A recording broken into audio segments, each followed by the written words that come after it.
Well, welcome to the family, the family hour of the YAHOWAH blog. I'm your host, Craig Winn. Up there in my swimming pool, we have Kevin. Beneath him is Captain Kirk. Always nice to see you fellas. And there's the lovely Miss Leia. And Wookie, it looks like, has a bow tie on. So Wookie is styling. Yeah, Wookie is styling for the show. Yeah, I do have a new shirt, so I'm doing the best I can, but I don't have the bow tie, but I don't have a personal dresser either. So yeah, there you go. Just do the best we can. If we get JB later in the show, we will bring him to you as well. We did get a little early start this evening. We are going to resume our series that we have labeled the Antichrist. Of course, there is no Christ, so there can't be officially an Antichrist. But we did, a month or so ago, identify the person that is known to or searched for by Christians as the Antichrist. They've been looking for that fellow for a very, very long time. Yeah. And, a lot of books written about it. Yeah, and I had no interest in him. I didn't really care. I knew it was the Torahless one, and that when it was time for us to confront him and deal with him, we would. But that there was really no reason to try to identify him. So I didn't. We actually stumbled into this because I wanted to go back now with all we have learned about what's going to transpire on Towrah with both the Lakot gleaning and the sacrifice of the Adamah Parah, and how that prepares the adulterous woman of Israel for her betrothal to her returning king, who is Dode on Kippurim, and how that then leads us into a 1,000-year celebration of Sukkah thereafter. I wanted to make certain that we had our timing down, at least to the degree we could.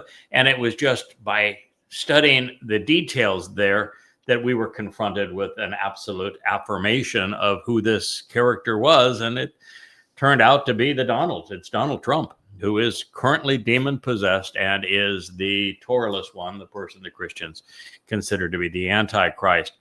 There we have JB, and it looks like you're in the mountains. Is that the view from your place, or do you just like the view? Yeah, no, I wish this was the view. This was from when we stayed in Tennessee a few years back. Okay, well, you guys are very nifty on the views. I like it. All I've got here is a library, on a menorah and some books, but that trumps everything else. Yeah, well, very well. Yeah, there's a lot that goes into those books, so I'm quite. I think so. You win. I'm quite pleased. Quite pleased with them, the effort that we have put into them, and our identification of Trump as the Antichrist. Again, it was not by design that we would identify him as such. It just became obvious as we read through Daniel. Yeah, we're told that this person will be. The measurement imposing the two-state solution on Israel at this time. We are told both in Daniel and in Isaiah that Israel will endure a state of terror that is carved out of her heart in conjunction with the Shabuah harvest, and that Shabuah harvest would begin the period known as the time of Israel's troubles. And therefore we're also told in Isaiah 18 that the great betrayer of Israel is a very arrogant, meddling individual who does not have his wits about him. And there are some 72 adjectives that are used to describe the perpetrator of the two-state solution. And it's none other than Donald Trump in the United States. So we found that, and then in Daniel, we have a description of him, including his goatish comb-over hair, and the fact that by this time, he is likely to be wheelchair-ridden. It speaks of his fancy wheels is part of the description that we're given of him. In fact, at this point, when we consider how bad a shape he's in, I mean, he has full-on dementia at this point. He is also kidney failure. Yeah, complete confabulator. There is no correlation between what he believes, what he says, and reality. You look at the back of his hands, which are exposed, and his ankles, which sometimes are exposed, and he has serious problems. I mean, it's the whole back of his hands. It's just black. They're putting makeup on it to try He's to getting cover IVs. it. You know, they've been putting makeup on his face for a very long time to try to cover issues there. So the man has serious health issues, and the miracle for Hasatan is going to be to keep his boy alive Right. for the next 8 Yeah. years. So it's the only part of our identification that seems a little bit suspect is, oh my God, even in a wheelchair. You know, how is this this nearly 80-year-old man who clearly has dementia now, how is he going to survive to that point? But nonetheless, the description of him is irrefutable, because the timing again is Shabuah. The United States is the great betrayer, and it's an arrogant meddler from the United States that does this, which leaves us with no other choice but Donald Trump. And I've been saying that really since November of last year. Yeah. But then it goes one step further, which is that the book of Ezekiel is Satan bragging to us about what he's going to achieve. And the end of that book, it was just so peculiar. And I never dawned on me why it was so peculiar that he shifted away from using Ezekiel as his muse. And so this book that has two horrid rape scenes. So first of all, I'm wondering, why in the world would he present something that is so sexually perverted? This is Satan. Satan doesn't have the wherewithal to rape anybody. He's a spirit. So that means that he's projecting himself to a rapist, because these rape scenes are grotesque. And now we have a president of the United States who is a rapist.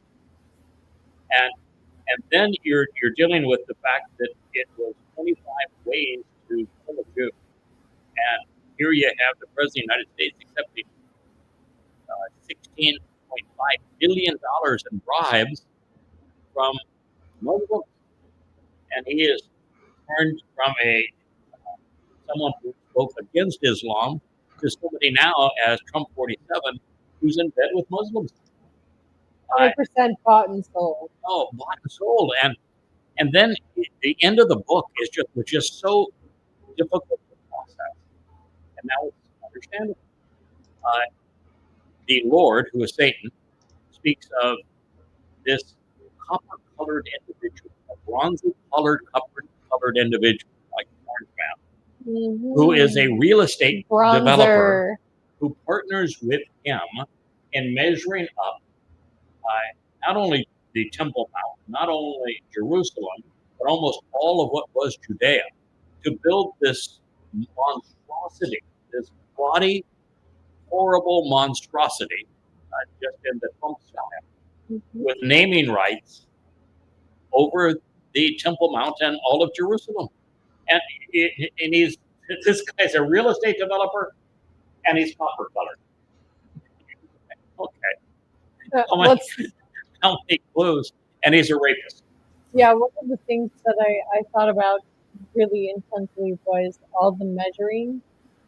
And then I thought about it, what's the first thing a builder does? Sends out surveyors. Anyway, that's the story. And so it was by accident that we found him, but it is certain that he is the one that referred to as the Antichrist. He's the great destroyer of Israel. He is actually going to arrive in Israel. We have the exact dates of his arrival in Israel. We have the exact dates. I'm sure them on previous shows that he's announced that he is God, and we know precisely what he's going to do. And of course, it's interesting that with his falling popularity in the United States, he is now just to the MAGAs. Horrible. Was abysmal. Yeah, just to the MAGAs. He has an approval rating that's in the mid to low 30s. And of course, that is the percentage of Americans that are MAGAs that are hopelessly enthralled with this man, and almost an emperor worship, Messiah worship kind of enthralled with him. But there is only one other country on earth where the man has a following. And there is one country where beloved. where about 65% of the population of that country would choose him to be their leader in a heartbeat, and that prefer him over all other people worldwide. And that is Israel. True. Israel. Yep, indeed. So this is the story. He is going to undercut Israel. The next discussion on this, of course, is in the month of September. I don't know exactly the dates, but there's a UN conclave on awarding a Fakistanian state. And the United States has now precluded the PA from attending, which is kind of an interesting ploy. And we're going to have to see how this develops, because we know that between now and at the very latest, June 11th of 2027, but more likely May 22nd of 2026, there's going to be a Islamic state of terror carved out of Israel. And the prophets say that Israel, as a result, becomes indefensible. And so these are the things that we learned, and it's the things that we were seeking to learn as we went through Daniel. So we're going to pick up the story where we left off the last time with our... I thought we were going to introduce a song first. Oh, you want to play your... oh, yeah, there is a song. Because we made a song about this guy. Yeah, that is about this guy. So we'll go ahead and play this. I'll introduce it by saying that most people are unaware that Hasatan is not a name. No. Satan is not a name. And so when people title. refer to Satan as just as Satan, they really don't know what they're talking about. It is always presented as Hasatan in the Torah, prophets, and Psalms. He is equated to a serpent and to a snake. He is also equated to the Assyrian. He is given a name, though, and his name is presented by Isaiah, because Isaiah has the whole sweeping panorama of time. And Isaiah presents him as Halal ben Shakar. Of course, it's interesting because halal is that which is considered good in Islam, and that's Satan's name. Shakar speaks of him being a counterfeit son. In other words, his intent is to counterfeit Dod. He, in Yeshaya 14, we're told explicitly that he wants to rise above Elyon. And Elyon is the title that Yahweh affords Dod. Oh, yeah. And so what we find is that in Satan's desire to rise and be worshipped, he isn't so foolish as to say, I want to be worshipped as if I were Yahweh. He does something that is far more painful to Yahweh and far more devastating to humankind. He says he wants to be worshipped as the Son of God, as David, but under a different name. And that name would be Jesus Christ. That is Satan's call. That is what he's trying to do. It's what he has done. And then he's going to play this to the hilt with his corporeal manifestation, where he has now demon-possessed Donald Trump. Now, if you want to know what a demon-possessed man is like when he is feigning a false Messiah, read any one of Paul's letters. Oh, yeah. Read the books, the 5 books that I have written called Twistianity, and you will know exactly. It's this fellow right here. He is the wolf in sheep's clothing. There are 5 volumes, this volume 2 of 5 volumes of Twistianity. And as you get to know Paul, who admitted in his second letter to the folks at Corinth, and he's a very, very Trump-like character, he admits that he's demon-possessed. And a pervert. He also admits... He admits he's a pervert, too. Yeah, he admits he's a pervert in a confabulation scene where he says, while I am a pervert, he says that I wouldn't know that I was a pervert, and I wouldn't be telling you I was a pervert. And if it wasn't for the fact that the Torah calls me a pervert. So I'm a pervert by comparison, by virtue of the Torah. By virtue of the Torah. There you go. So if there was no Torah, then I wouldn't be a pervert. All is well. That sounds just like Trump. I'm sure Jeffrey Epstein said the same thing. Yes. So anyway, what you have in Paul, if you have a sexual pervert, what you have in Paul is a demon-possessed man. What you have in Paul is an ego that is Trumpian in size.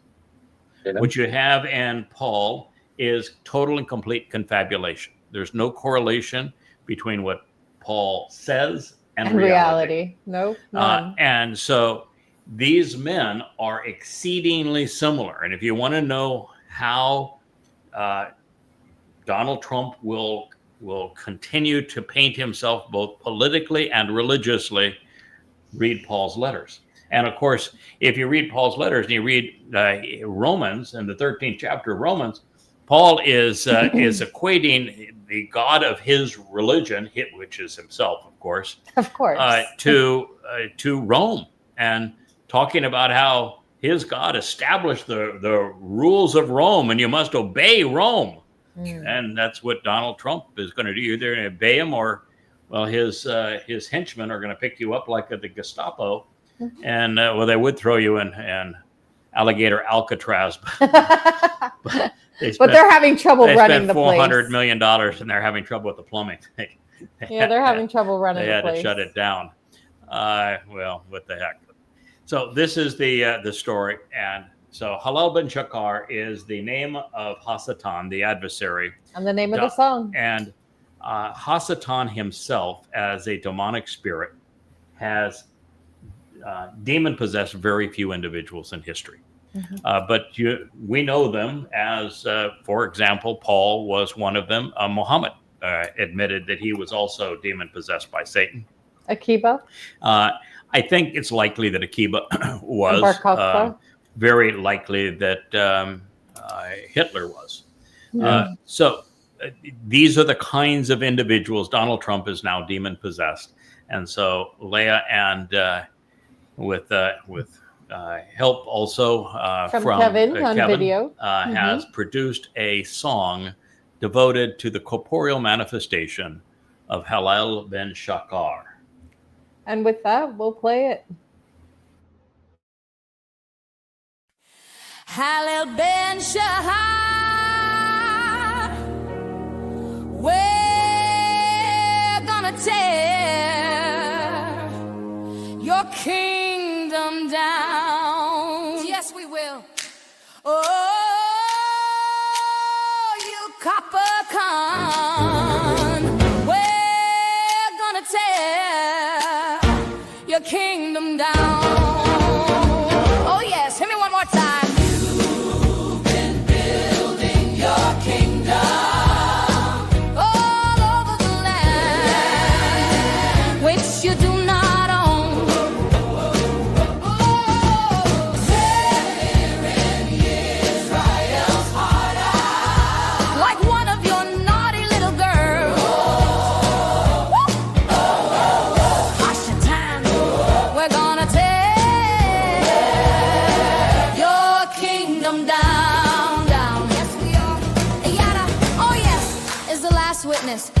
He's gonna meet with you on the ridgeline. Your kingdom down. Yahowah Almighty, lift him up.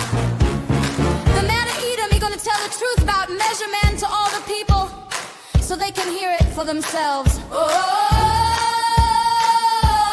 Satan, he's gonna tear your kingdom down.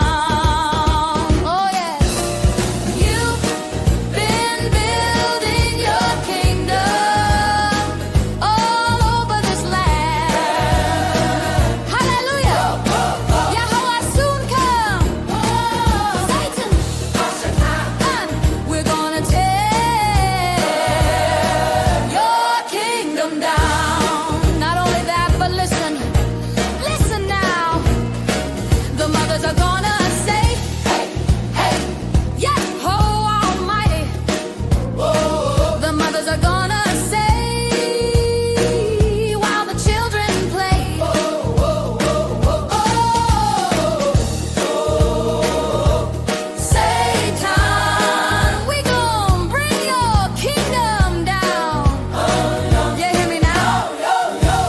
is short. You've been building your kingdom all over the creation of Yahovah. Satan, yes you, we're gonna tear your kingdom down. Not only that, but listen. Satan, oh, we're gonna tear your kingdom down. Yes, we are. With our bare hands, we will.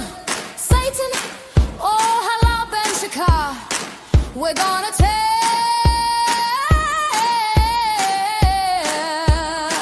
your kingdom down.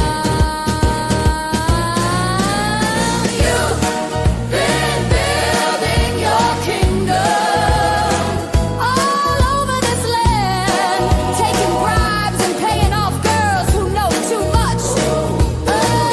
Satan, the Comic-Con, the loser unbound, no creative will of his own, just an evil mindless up to not tone. Listen up and hear me one time. We're gonna tear. Oh yeah, we gonna tear. We gonna tear.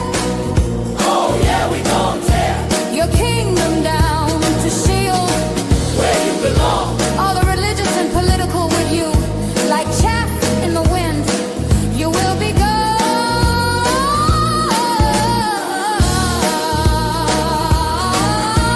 You've been building your kingdom all in the house of Yahovah. Satan, we're gonna tear. We're gonna tear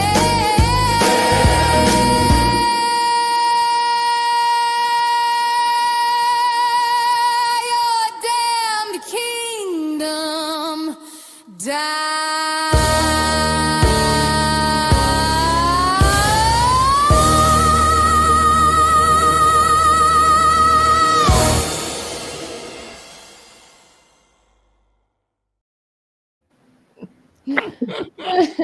You're a soul sister now.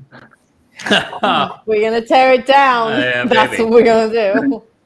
One of the things that people may not recognize, even part of the covenant family, is that Yahweh has a propensity to expect more of us than we would normally expect of ourselves. And he doesn't want us to be satisfied with what we have achieved. He appreciates what we have achieved, but he does not want us to be satisfied. And he recognizes we're capable, alongside our God, of doing things that most people would be afraid of even touching. Oh yeah. It is actually our responsibility to do as that song says. We are the last line of defense, protecting the world, both Goyim and Israelites, from this man, from this demon.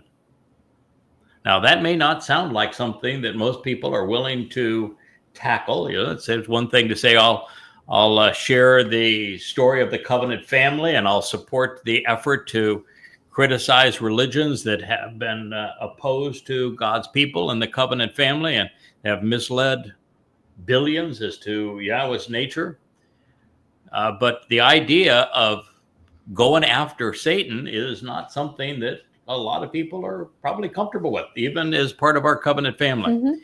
But that song hits it right on the head.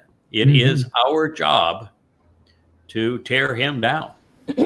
Now, one of the things that was so interesting in this approach, and I appreciate you all hanging in here with me on this, there was not a lot of comfort when I demonstrated that the book of Ezekiel was inspired by Satan and is his autobiography.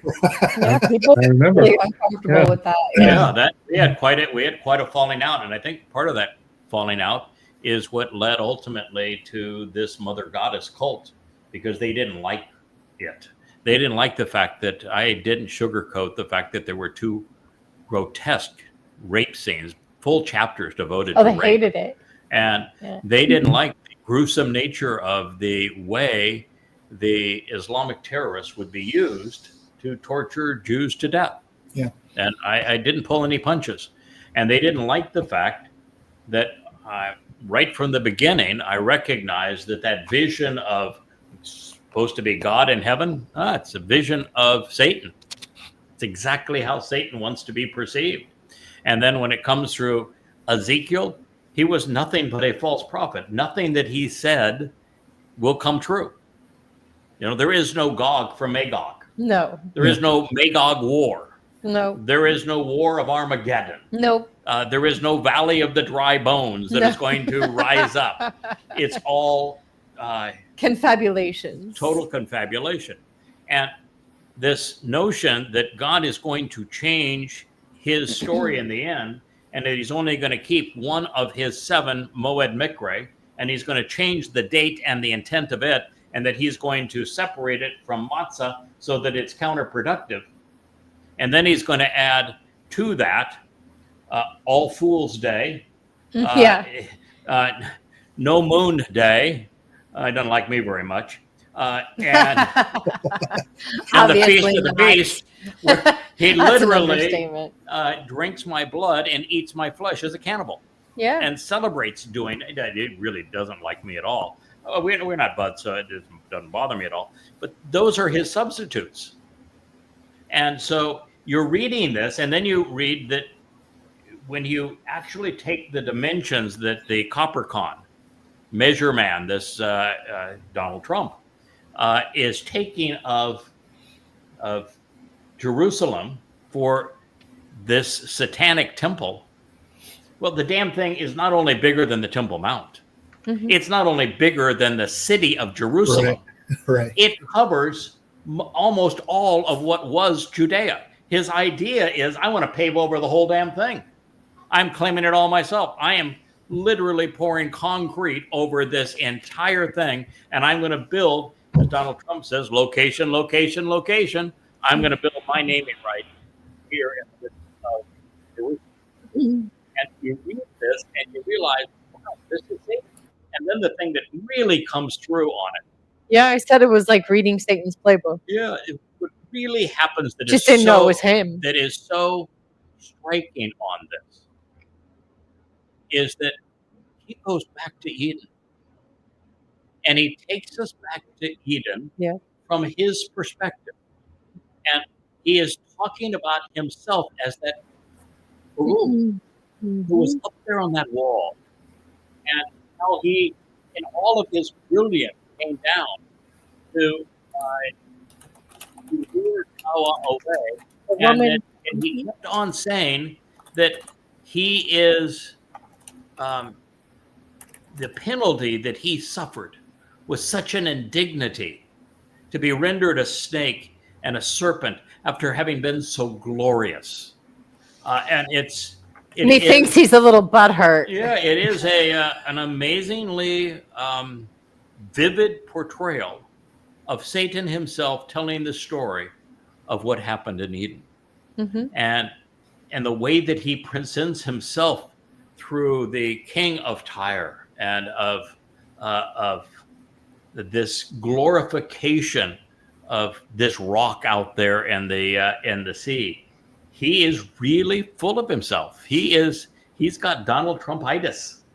And full of shiticus. Yeah, full of shiticus. Absolutely.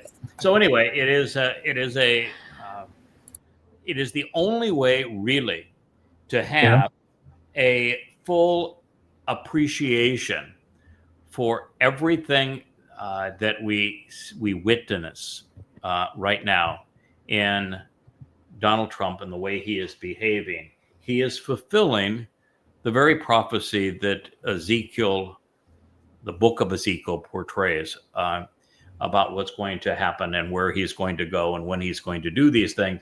And we were able to put together the whole thing. And, JB, you were a part of your move at that time, but the other guys, they had to live through that. That was a traumatic time to take a book that is the most respected prophet, really, of the rabbis. And it's the most pretty big on it too. prophet. Yeah, by far the most quoted prophet in Revelation. There's 36 citations from Ezekiel in the book. And so when you're dealing with all of this, it's tough to convince people. I'm sorry, this man's not a prophet. He is, and he's not speaking for Yahweh. This is a demonic book. This is Satan's playbook. And yet we can learn so much from it. We know who we're up against. Yeah. It's just like studying the Quran. The more you know about the Quran, the more you know about this very beast that we will be fighting. I mean, so Twistianity, the series from Babel, and the Goddamn Religion series, those 13 books are our playbook to help us understand who this beast is and what he's going to do. And even when we're told about the things he's going to change halfway through that time of Israel's troubles, they're explained in Ezekiel. Yeah, it's like the psychopath playbook. Yeah, he confesses to what he's going to do.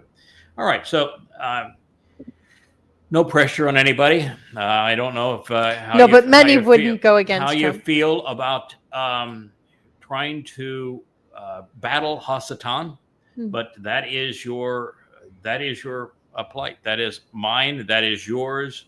We are in this to bring Satan's house down, and ultimately this comes with the two witnesses on top of Mount Moriah precluding him from building the monolith that he's wants to build, trying to protect as many people around the world, and particularly Israelites, from him at this time. And then we ultimately bring him down through the sacrifice of the red heifer. That is his goodbye. He will have no influence over anyone. We were having a little trouble with our secondary mic. Richard's trying to get it. He says, "Okay, I got it now." So this is who we're dealing with when we're dealing with the Antichrist. Well, let's quote Caleb then. We just quote Caleb, if God's with us, if Yahweh's with us, who cares? Let's tackle him. Yes, yeah. Caleb is the person that Captain Kirk there is referring to, is one of the great characters in the story. And, he doesn't say a whole lot, but what he does say means a lot. Yeah. And what Caleb did is to recognize that everyone else was wrong. I don't think we hear a word from Yosha ben Nun. And what Moshe said was mostly wrong. And Aaron doesn't say anything at this point. So there's only one man. You've got probably 600,000 people at this point, and there is a single man that is willing to take a stand and be accountable. And that one man is Caleb. And when he does stand up, he simply says that the land is as it was described. This is, at the end of when the spies claim that they don't want to go into the land because, there are giants in the land. There are Nephilim. And Nephilim. Of course, that was a lie. And there's the necklaces in the land, and they're scary, and they're so big. We're like fleas and gnats by comparison to them, and we're going to get killed. So we don't want to go into that land. And that's when Caleb just stand up and said, "What's wrong with you?" The fact is, we're here because of Yahweh. If Yahweh can still tolerate us after what you've just said, then he is with us, and it doesn't matter who's there. It's irrelevant who's there. So let's just go. Stop grumbling. We just walked out of Egypt. That was the most powerful kingdom in the world at this time. And we just walked out of Egypt. Don't you think we can deal with this. And so it's a pretty short speech. It pretty much shows Jewish confidence throughout history of Yahweh. Yeah. Oh, by the way, you know what Israel's response to Caleb's soaring speech was? Crickets. They in unison came to the point, let's stone him. Wow. Oh my God. Let's stone him. Yeah, and that of course is that's halfway through this process of Numbers 13 through 15 that we will be reviewing. And for those I know that are anxious to consider Numbers 13 through 15, it's the story of the spies. It has a very bad speech from Moshe in it, and it has an exceedingly sour reaction of the children of Israel. It has God saying, "The hell with you all. Everybody over 40 is dead." Yep. Oh, excuse me, everyone over 20. Everyone over 20 is dead. 40 is the time you're going to, the 20 and less are going to wander in the wilderness as herding after sheep, so that you get a taste of what I've been trying to do up to this point. So the under 20s, you get to live, but you're going to be 60 by the time you get allowed in. So this is my reaction to you. And oh, by the way, the over 20s are nothing but a pile of corpse. There's not a single one of you that's not going to be a corpse. And they were belligerent towards Yahweh to the point that they said, "Oh, the hell with Yahweh." So what we're going to do is we want a new leader, and we're going to choose our own leader. And the next morning they ran up into the promised land. So they, scared to death the day before. Now they said, no, we're going to go ahead and run up and we're going to ignore what Yahweh said. We're going to take it ourselves. Well, and we can't have it, we want it. That worked. Yeah. Oh, yeah. It worked out really well. They were all slaughtered. Yeah. It was just a complete bloodbath. They were all dead. So it's a really interesting story. And then the next day, everybody wakes up and Yahweh says, I'm going to have the longest speech ever. And that speech, well, Yahweh did what Leah accuses me of doing. She says, if you tell him something, he can't keep a secret. No. Okay, so Yahweh knew about you. At that point that he had one of two choices. One choice, it was that he could just give up on the whole lot of humanity. It didn't work back in Noah's day, and it isn't working now.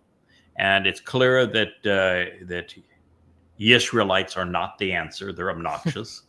So let's just give up on the whole thing. Let's fold our tent. Let's do away with the earth and not bother with this nonsense anymore. That was the most rational, logical answer. That's not the one that God chose, however. Thank goodness. Thank goodness we wouldn't be here. But he chose a different answer, and that was, okay, I'm going to leave this thing. I'm out of here.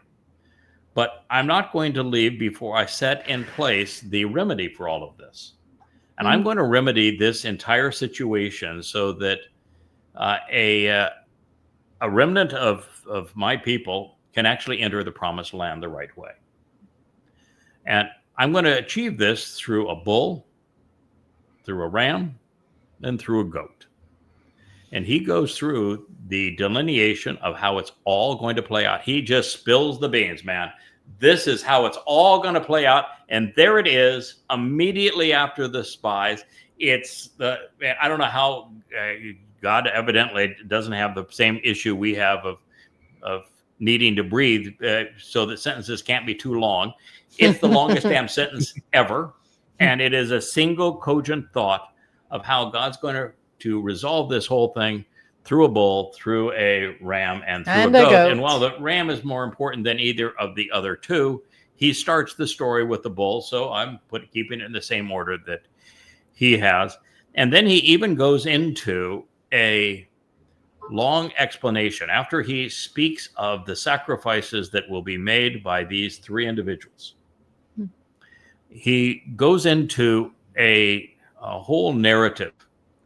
This will probably resonate with you, JB, because we've talked about it a lot. That when we recognized there were three destinations for human souls, the conclusion was that if you accept the terms and conditions of the covenant, which very few have done, you will spend your eternity in Shamayim, heaven.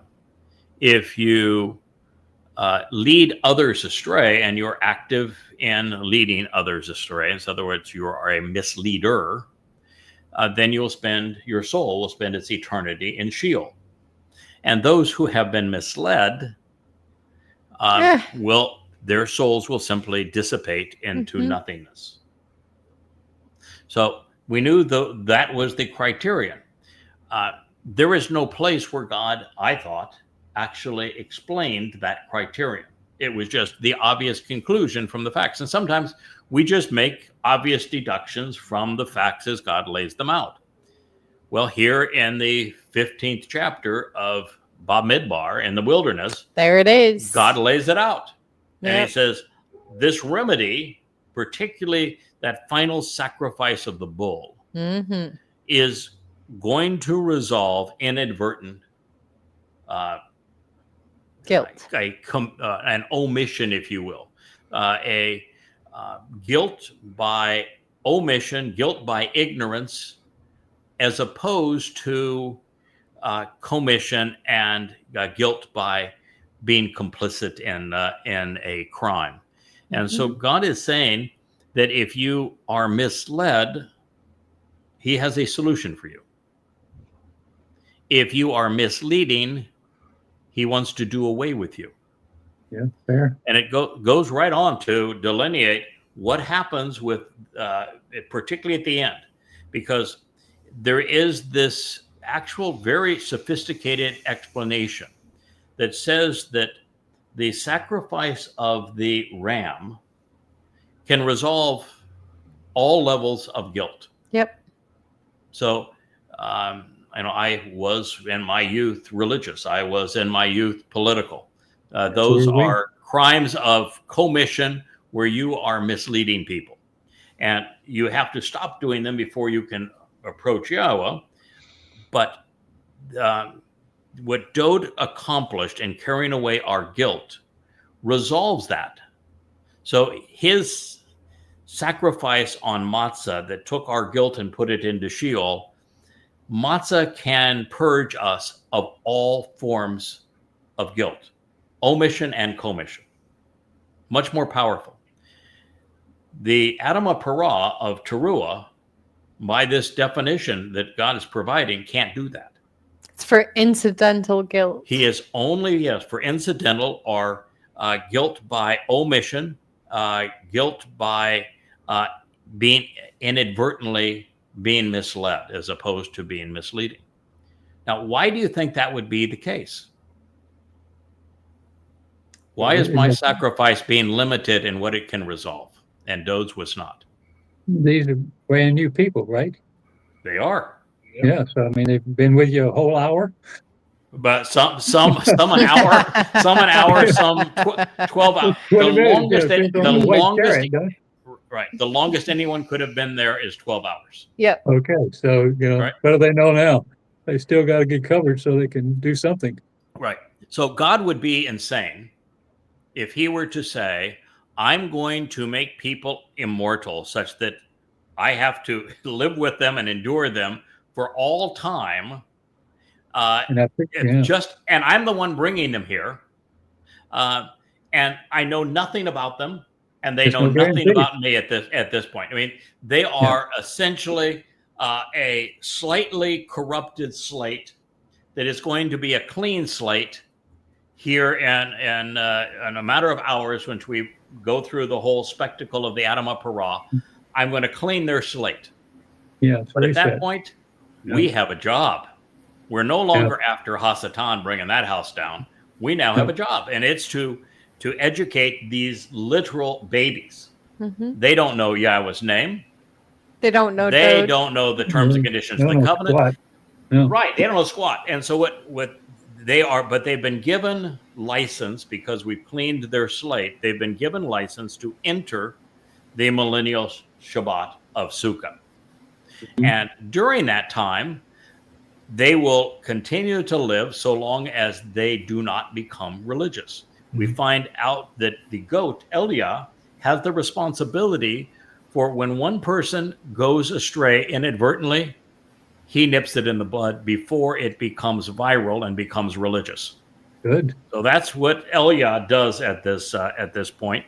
And it's our job to encourage people to understand the terms and conditions of the covenant, understand how Dod fulfilled Pesach, Matzah, and Bakodim, because going forward, they're still in that same position. They only become covenant and immortal and enriched and empowered and perfected and adopted the same way we did, by what Dod has achieved.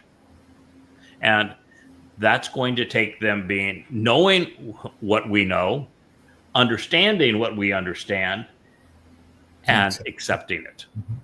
And there's a lot to learn. Oh my! And God's not going to, not going to cut corners at this point. There's a lot to learn, and that is going to be our job with these people. And also, these people, he says specifically, he's going to open their womb. Yeah, they're going to have children and children and children and children. That is correct. Right. That is right. Exactly. We have employment.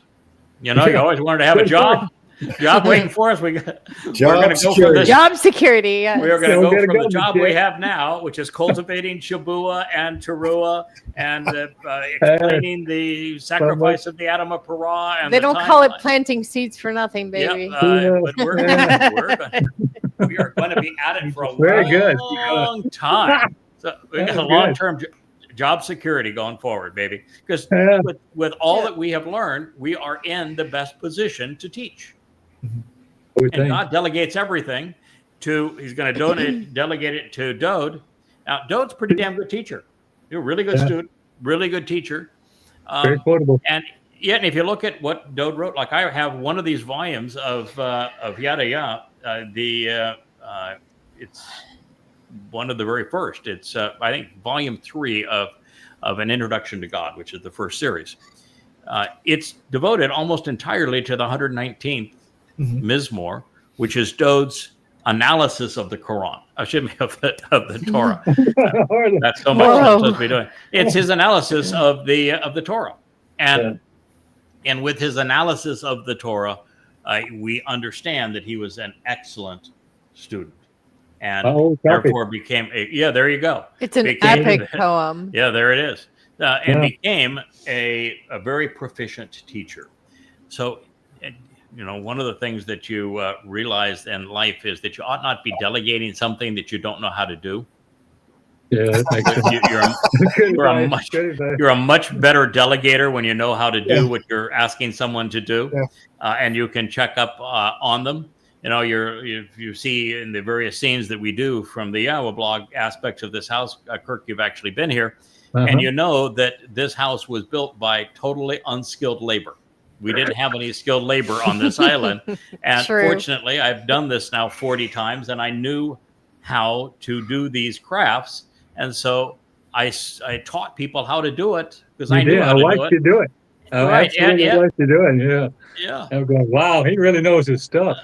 When it comes to remodeling and building, I do. And so Dod knows the Torah, and he knows how to teach. And so he's going to delegate through us, and we know the Torah, and we know how to teach. So this is our job. I'm a very poor teacher. Well, I'm a very good student, though. Okay. Well, we're gonna be the music teacher. Yeah. Well, actually, we're going to be learning all along. That's one of the reasons why YAHOWAH doesn't ever do a data dump. Yeah. Even with his prophets, he does not start off with full and complete knowledge. You learn on the job, and we will continue to be students. I've thought about this whole process of how we go from here and have envisioned for that 1,000 years where I would live and how I would be able to have an environment to continue to study, learn, share, and teach, and then how we can project ourselves to people around the world, because they're going to be Goyim, and there'll be also Yehudim that are going to be mortals. during this time, and our job is to teach them. And so we have to have a way to project all of this to them, which I think this YAHOWAH blog happens to be an exceedingly effective approach, particularly with the library of books backing it up. So that is our job, and that's how YAHOWAH goes through the whole thing. And you are correct that it is the sacrifice of the Adam of Parah purges. It's complete and total restoration, by the way, total reconciliation of the relationship. So YAHOWAH performs, and he even explains it. He says, I will perform a miracle. And what's going to happen with the sacrifice of the Adam of Parah? It will And it's a big deal to him. Genuinely miraculous in this process. Very big and deal. It says it's total shalem, total reconciliation, and complete purging. And the bull he's got 4 different terms for this bull. And it is complete fulfillment of the mission through him on behalf of Dode the ram. And it has also the goat serving as the master of ceremonies and all this, and making his contributions throughout. It's a beautiful picture. And who would have thought that we would find the complete story in Numbers? You'd have to go far, didn't we? Yeah, and Numbers is the book when you probably didn't translate any part of Numbers, JB, when you were doing it, because Genesis, Barashit, interesting, right? But you open Numbers and it starts just with this whole pile of names. And who begat, and you go, oh my God. Okay, well, they know what they like. Okay, well, and then it goes to the story of the adulterous woman, and no one's ever figured that one out before. Yeah. And then you've got just nothing but tragedy from that point on. And then it's got even the story of the red heifer, and no one's figured that one out before. And you got the waters of Meribah, and you've got Moshe literally saying, kill me now, because this job is impossible. I can't do this job. Numbers is really a rehash of Kara. Yeah, so I just think that the same stories in Kara. Yeah, I think that Numbers is almost entirely prophetic. I don't think that there's anything in Numbers that had any value to the participants in the Exodus.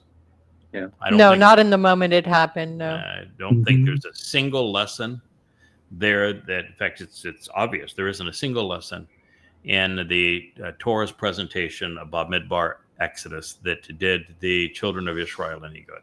They were awful. And so there's no purpose for the book unless the purpose of the book is to reveal our situation today and to teach us how we should respond. And that's why in Numbers 15, and I know I'm talking now ahead of what we're talking about in terms of the fulfillment of what's in and the explanation of what's in Daniel. But it is our responsibility to know what's going to transpire and who we're up against. And this is why that story at the end of God presenting his remedy, he says that the bull can salvage the relationship. He can totally repair the relationship with those who are inadvertently guilty. But then he goes on to say nobody at this point can resolve the belligerent. And if you are blaspheming the name of YAHOWAH, piercing the name of YAHOWAH, if you are doing anything that thwarts YAHOWAH's message, his word, or his 2 sons, or anything pertaining to this, or that account that he has just laid out of the work of the bull, the ram and the goat, that you are going to die. You're going to be separated from the covenant family. Bye-bye. And it's execution. It's over. I mean, no sympathy, no mercy, no nothing. You did sayonara. The crime. You did the crime. You're going to do the time. That's right. Immediately thereafter, there's the story that has always been presented There's this poor old little guy looking for some firewood that's out picking up some sticks on the Shabbat. And I stone him to death. Oh my God, that mean old God of the Torah, he says, stone him to death. Yeah. Guess what? There isn't a stick in the story. Nope. Not a single stick. Not one. And he's not picking them up either. No. No, he's trying to control access to 2 trees. The story is about 2 trees. Mm-hmm. And so if you're reading the Torah and you read about 2 trees, what would those 2 trees be? Tree of lives and the tree of the knowledge of good and evil. Yada and Dode.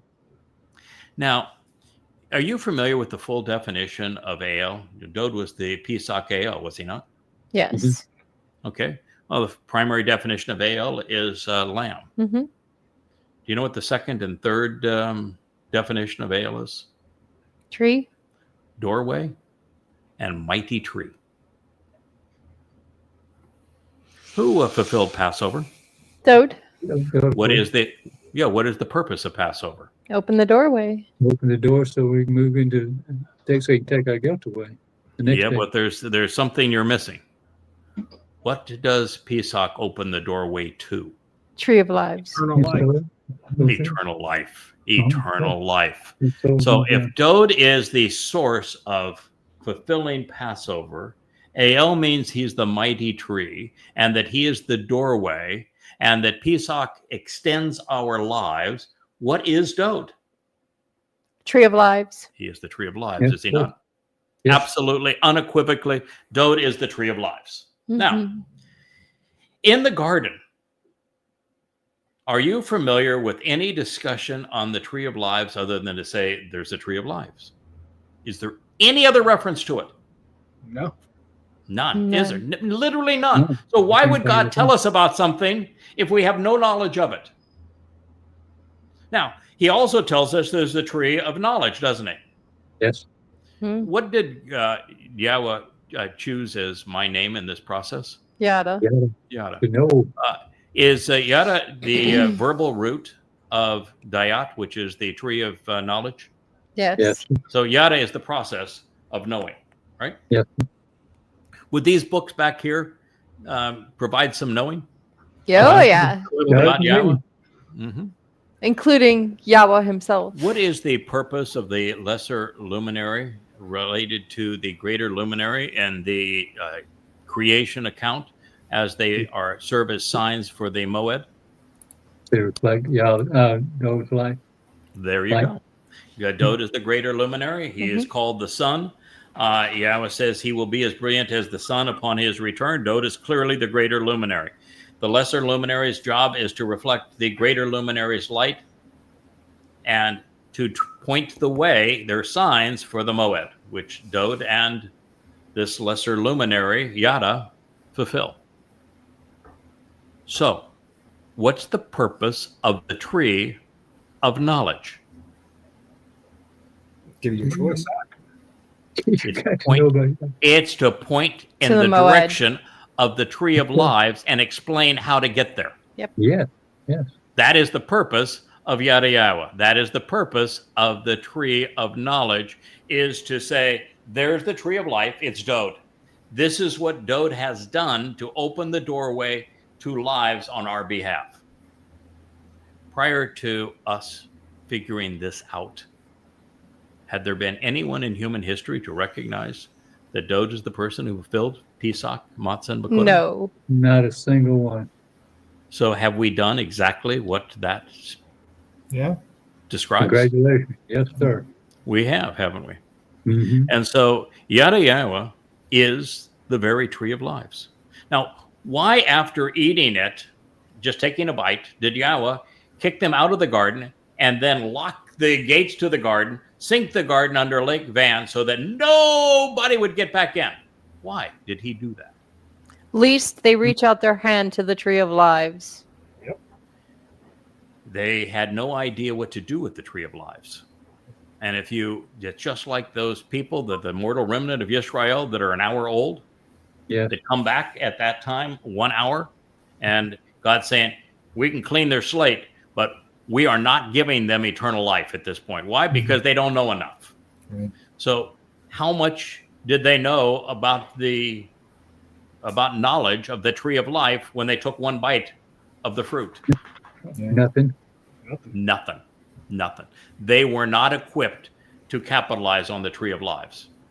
And how much time would transpire from that moment to the point that the tree of lives took root and was manifest as Yada Yahowah to explain all of this? 6 days. 6,000 years, right? Yeah. More than that. Wow. Almost 7. So, yes. Now, when the book called The Tree of Lives, written by the book called The Tree of Knowledge, written by a person whose name means to know, was it not published and available with these programs in the immediate vicinity of the very time Yahweh was saying, I'm going to open Eden back up for you? Mm-hmm. In other words, there was no way to get back to Eden until now. And now is the time that the tree of knowledge has to point to the tree of lives, because at this very moment, there'll be 2 harvests to enter this restored Eden, and then the sacrifice of the Adamah Parah to clean the slate to allow the mortal remnant to enter the garden again. Hey, I know a guy that tried to deny access to those 2 trees. So there's when you look at the verb that is used to pluck up those trees and to control them and to preclude access, we indeed have a fellow that did exactly that, don't we? Yeah, I think we do. He precluded access to it and replaced all of these books filled with knowledge with his own name, didn't he? Sure did. It's a federal crime, too. That, by the way, is the prophecy of the trees that were plucked up. Oh, what are we going to do to him? And, oh, by the way, what it says is he's going to die. Oh, yeah. That's what it says. And you know what we throw at him? Aben, Yeah, you know what Eben is? father and son. It is a combination of 2 words. Leia's got it. Ab, father, and Ben, son. Mm-hmm. That's what we're going to throw at you. There's also this fellow that is called a Rocky Crog. Yeah. And That's what Craig. gets thrown at him. That's what gets thrown at him. Feel the weight of that. Feel the weight of that. Mm-hmm. Now, that's a pretty amazing conclusion. And now, for the first time ever, you're in a position to know why Yahweh said that uprooting these trees, if you will, and plucking them up, precluding access to them, trying to control the value of the tree of knowledge related to the 7th day. What are we going to be? When are we allowed back into the Garden of Eden? Yeah, Sukkah. Yeah, for the 7th day, isn't it? The 7th Moed Mikre for the 7th day. And oh, by the way, what day of the week does that transpire?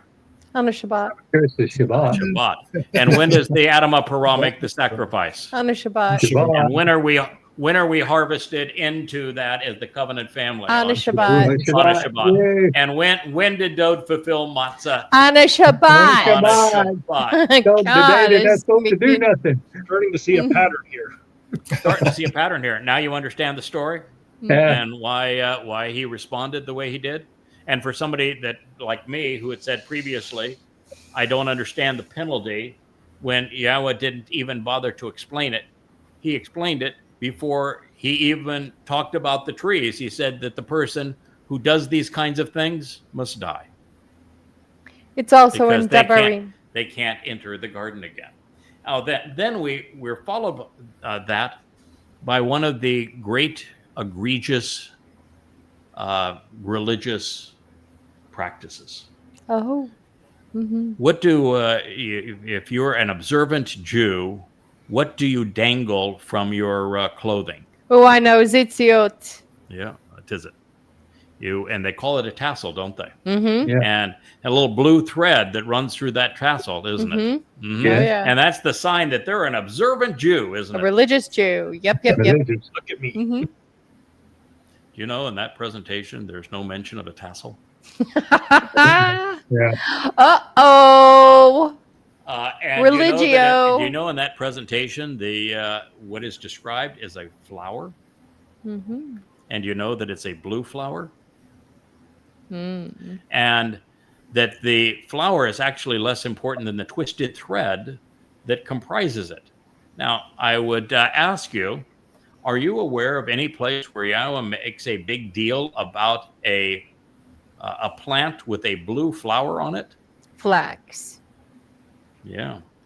Between the hail and the and Passover being demonstrated in Mitzrayim, he tells us all about the flax and its blue flower. And he uses the same terms. And he describes exactly what that thing is and how that flower is to remind you of what his son is going to accomplish to extend your life on Passover. And oh, by the way, it is to be kanaf. Covered. Kanaf does not mean exposed. Nope. It means nope. It means concealed. Hmm. So it is concealed so that you can see it as an individual. When you put on your robe or your clothes, you can see it behind the hem, but nobody else can. And it's designed to remind you of that flax, because when that flax blue flower blooms, what is it? It's time for Jog Matzah, Passover, Matzah, and Bakurim. And what do you make from the flax? Linen. What does the priest wear when he is going to bless the mercy seat and anoint the mercy seat of the Ark of the Covenant? Linen. Linen. Yeah. From head to toe. Right, yes. yes. Linen is the pure garment to cover us. It's a white and pure garment. So ditch those Etziot, kids. So we will walk away from your father's house. The YAHOWAH story of it is spectacular, and we're going to share the whole thing as a document, and then we will, this very text that we are sharing now will lead us to it. But I thought it was worth noting. Worth the... you can't keep a secret, kid. Let's just face it. We like it. It's called a teaser. It's a teaser. You carry on. Don't you let them talk you out of it. For things to come. Yeah. So is that a big surprise to you, JB? What do you think about that? That's fascinating stuff. I mean, yeah. Again, mistranslations have done the world such a disservice. It's not enough when they're they're accurate but not enough. But when they just outright change words to create their own message, yes, which is so much damage. But does they Hebrew love have picking up sticks because that enforces do nothing day. Yes, do nothing day. Do you are you aware that in the Hebrew language there are probably 15 different words for branch, stem, stick, that sort of thing? I know I've seen several. Yes. Yes. One of them happens to be a title that I'm given, Choder. Another one is the title that Dode is given, Shamat. But there are a host of terms that mean stick, stem, branch, shoot, that sort of thing. A netzer is one. Many of them. Have you ever translated the word etz? Yes. And what does etz mean? Tree. So what was the word that's in Numbers 15? Yep. It's etz, isn't it? It's etzim in the plural. And so if God wanted to say he was picking up sticks. Now, in this particular case... It's deliberately deceptive to translate it as sticks. Terrible. Yeah. That is not an accident. That is religious malfeasance. It's just like you the tzitzit, and you look up the basis of the name, which is tits. That's tits. It's just tits. And when you read that, its definition is blossom, flower, and bud. So how do you get tassel out of that? You can't. You just can't. It just completely eliminates the nonsense. But are you going to be able to figure that out if you're just reading an English translation or even a Hebrew translation? Yeah. No, or a Hebrew rendering of it. No.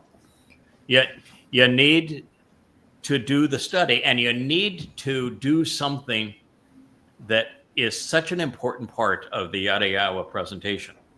And that is that we don't just go to the oldest manuscripts and see how the words are presented there and correct the Masoretic text.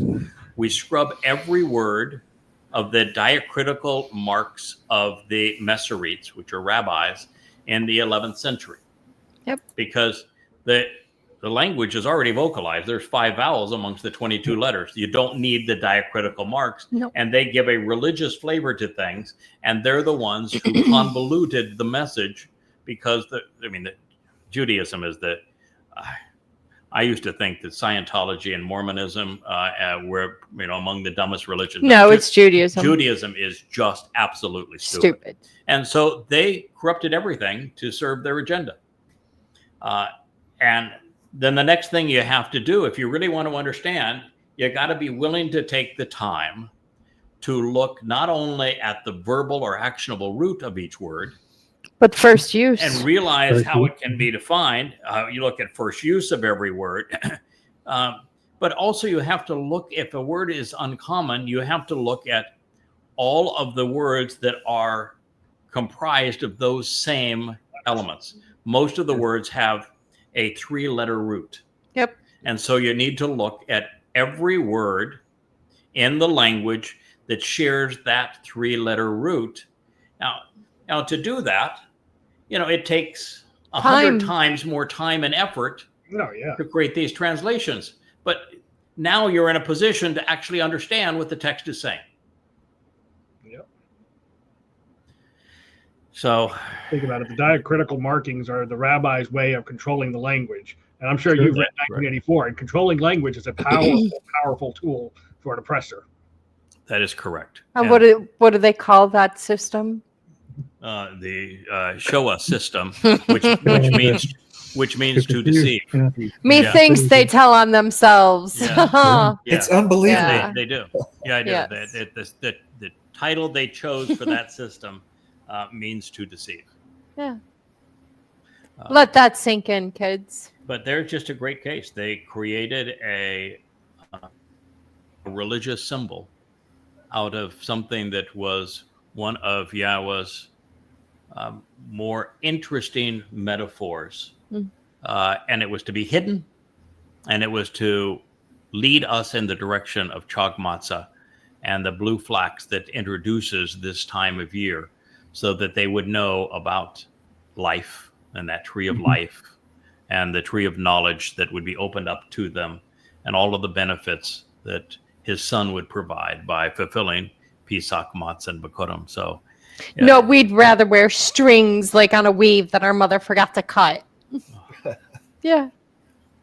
Tragically stupid. Yeah, it's just like they went from, don't carve your hair and your beard such that you're mimicking a religious character, because the beards that were worn and the cuttings and the hairs, and it was all done at the time to associate one with one religious sect or another. And God says, just don't do that. I don't want you to do that. And they took that to, well, I'm just going to grow the sides of my hair and have these little curly cues. It'll be really cute. I'll put little curlers in there, and I'll have the cutest curly cues of any any boy on the block. Again, idiocy. Or they walk around in their kippas, the yarmulkes, and they think that they're showing a respect for their God and to their religion, and yet where did the damn circular beanie cap come from? Greece. Yeah, it came from Greece. It's sun god worship. It's the halo from Helios. Sun god worship. Why do you think the Pope wears one? Yeah, same thing. And then they dress in a star, and you say, well, I've gotten to know Dode pretty well. Where's a star mentioned? Where's there a star mentioned and associated with him? There's the sun. The sun, I guess, is a star. We never, nobody draws our sun as a star, and the sun reference is only to his brilliance. It has nothing to do. He's not the sun. I know where it mentions a star. You've lifted up the star of your king, which is Bar Kokhba. Yeah, They did that. That's where it mentions a star. Yeah, there is a star associated with Judaism. Oh, sure. Because the founder of Judaism was Rabbi Akiba, and he promoted a false Messiah. Can you imagine that the founder of your religion, Rabbi Akiba, and he is best known for promoting a false Messiah, and he gave you the star because that false Messiah's name was son of a star, and he caused the wrath of Rome to fall on Judea, where hundreds of thousands of Jews were crucified and savagely murdered, where Hadrian actually renamed the land as the ultimate curse right now. If he had not done that, there would be no thought about Palestinians or Palestine. Ever. And this whole theme that is being used against, Palestine will be free, this genocidal saying against Israel, it would not exist if it were not for Akiba.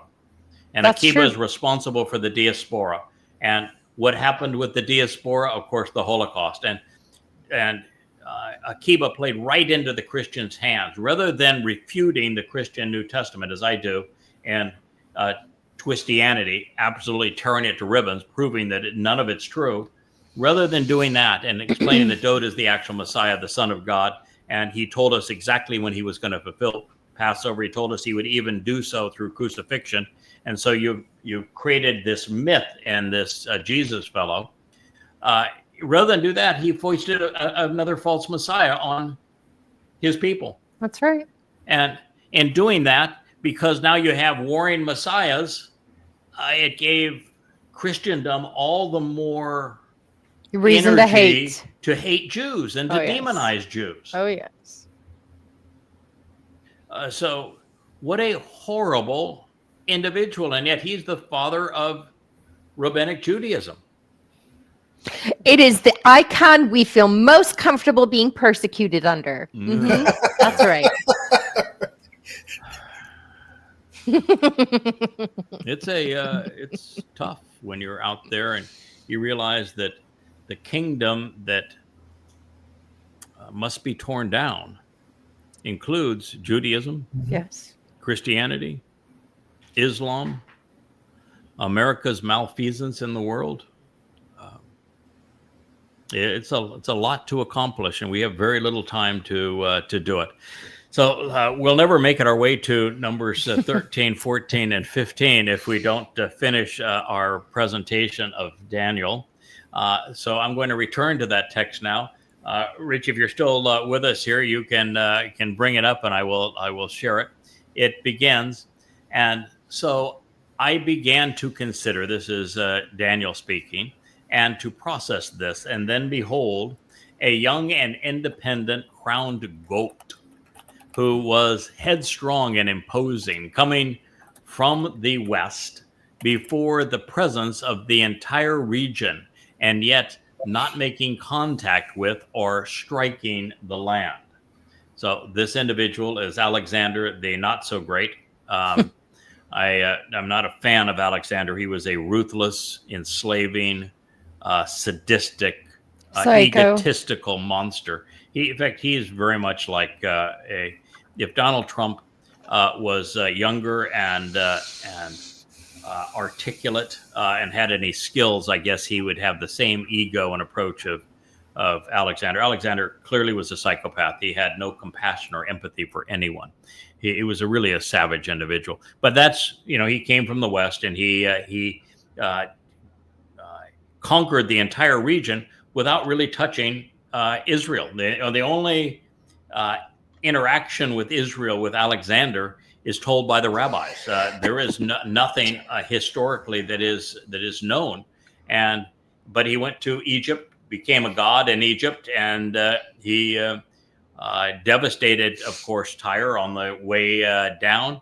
He did run into an Egyptian outpost in what is presently Gaza, and he took way too long, but devastated them. And then when he finally got tired of being a god in Egypt, he went back after his white whale and Darius, and ultimately brought him down and went all the way to Babylon, which after he conquered, he died in Babylon. So that is the story of this young crowned goat seeking adventure and glory. And he had a prominent and conspicuous horn between his eyes. So at the conclusion of this prophecy, Yahweh will reveal that this headstrong and imposing, well-fortified and tactically consistent Tashfir, young and agile crowned goat, making and seeking adventure and glory while affecting the entire region without doing much with Israel, if anything, would be charging out of Macedonia in the west. Further affirming the prophecy, and by the way, we now have a copy of Daniel dating to about 250 BCE, and we know that it was revealed around 525 to 550 BCE, and Alexander's wild ride through the region was in about 330 BCE, in that range. Mm-hmm. Yeah. So this was pretty prophetic for it at that time. So further affirming the prophecy, there is no contemporaneous evidence that Alexander the Great had any meaningful contact with Yisrael. And most assuredly, he did not wage war against Yehuda or Jerusalem. But by introducing Hellenic culture into neighboring Syria and to Egypt, Alexander had more influence on the development of Judaism than any other Gentile.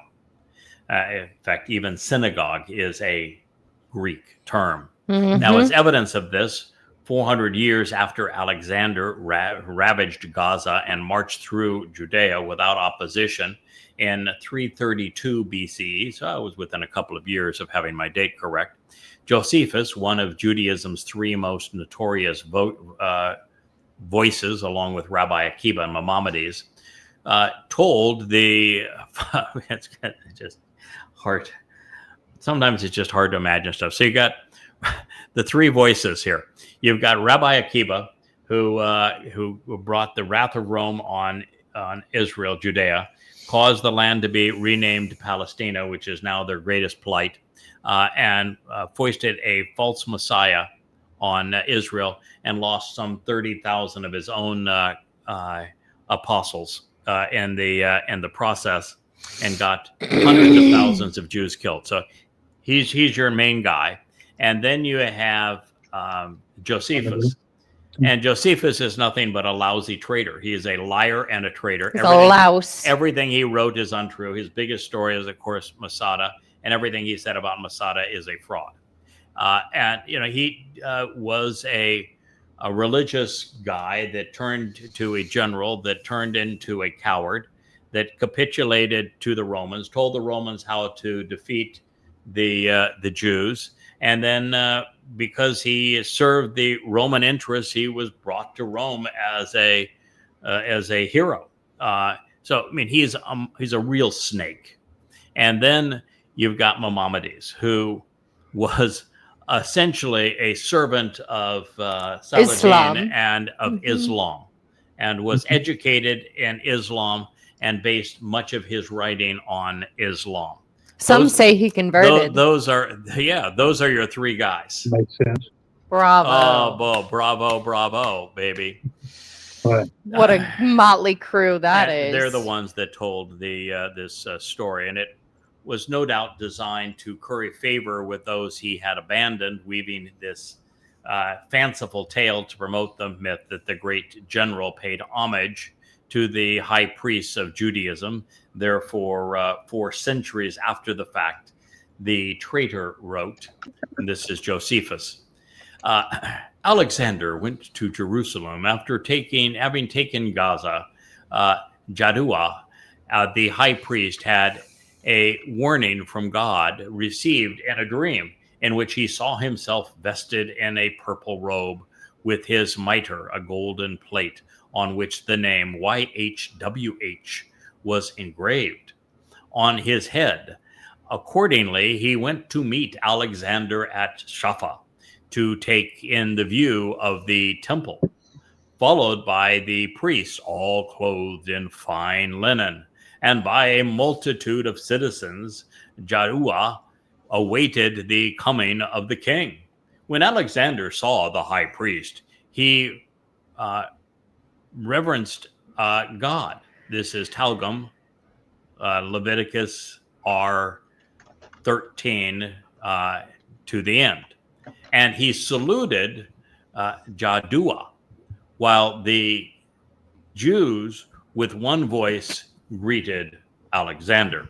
Oh, by the way, Jews don't have one voice on anything ever. And never have. No. And there is no place, nobody was ever named Yahuwah, Jaddua. Nevertheless, this is what they wrote. And of course, Alexander never mentions having met a Jew. When Parmenio, the general, gave expression to the army's surprise at Alexander's extraordinary act, because, of course, he's acknowledging a rabbi, that one who ought to be adorned by all as king should adore the high priest of the Jews. These guys are crazy. Alexander replied, I did not adore him, but the God who hath honored him with his high priesthood. For I saw this very person in a dream, in this very habit, when I was at Dios in Macedonia, when I was considering with myself how I might obtain dominion of Asia.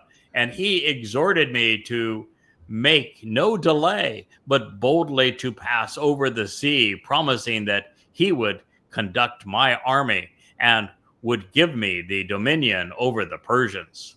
I have a big dream. Sure. Yeah. Now, this is Alexander, who thought that he was the son of Amun, and then he was the son of the Babylonian gods, and he was also the son of Zeus. That he had the big YHWH. He saw him in a dream, man. Yes, indeed.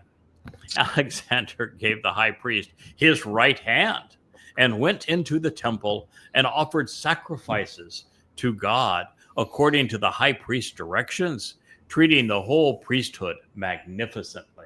If you believe in that, you could also believe in unicorns that shit rainbows. Yes. Oh, by the way, in 330 BCE, was there a priesthood? No. No, there was a high priest because they wanted that job. But the fact revolted. of the matter is that Yahweh's idea of the Cohen being responsible as ethnic lineage via the Lowy, that was the whole Maccabean revolt. Well, it's couched now as this was the rebellion against Greek influence in the religion of Judaism. There was nothing of that sort. No. They inculcated it. The reality was that you had one group of religious fanatics that wanted to take control over the other group of religious fanatics. And the one group had a divine sanction, and that they were the Lowy Cohen. And the other group didn't have one. So they became the basis of the rabbis. We're great. We're wonderful. We are victorious. We're better terrorists than the other guys are. Worship us. So the Maccabeans beat them, and therefore they established themselves, but they replaced the priesthood. Yep. So what is being described here could not have even occurred. Yeah. So don't believe a word of it. Josephus lied for a living. And while Gaza, well, he did. The only reason he's alive was at this writing about this is that he lied. He had a patron, Rome. Well, Gaza was pummeled and Judea was not. This conversation never took place. Standard religious rhetoric whereby the faithful justify their beliefs and honor their leaders through the endorsements of others. It's the same thing that Christians say. See, there must have really been a Jesus Christ because Josephus mentions him. He says so. Oh, boy, that's a really credible authority. And oh, by the way, how old was Josephus when your Jesus would have been killed by those dastardly Jews?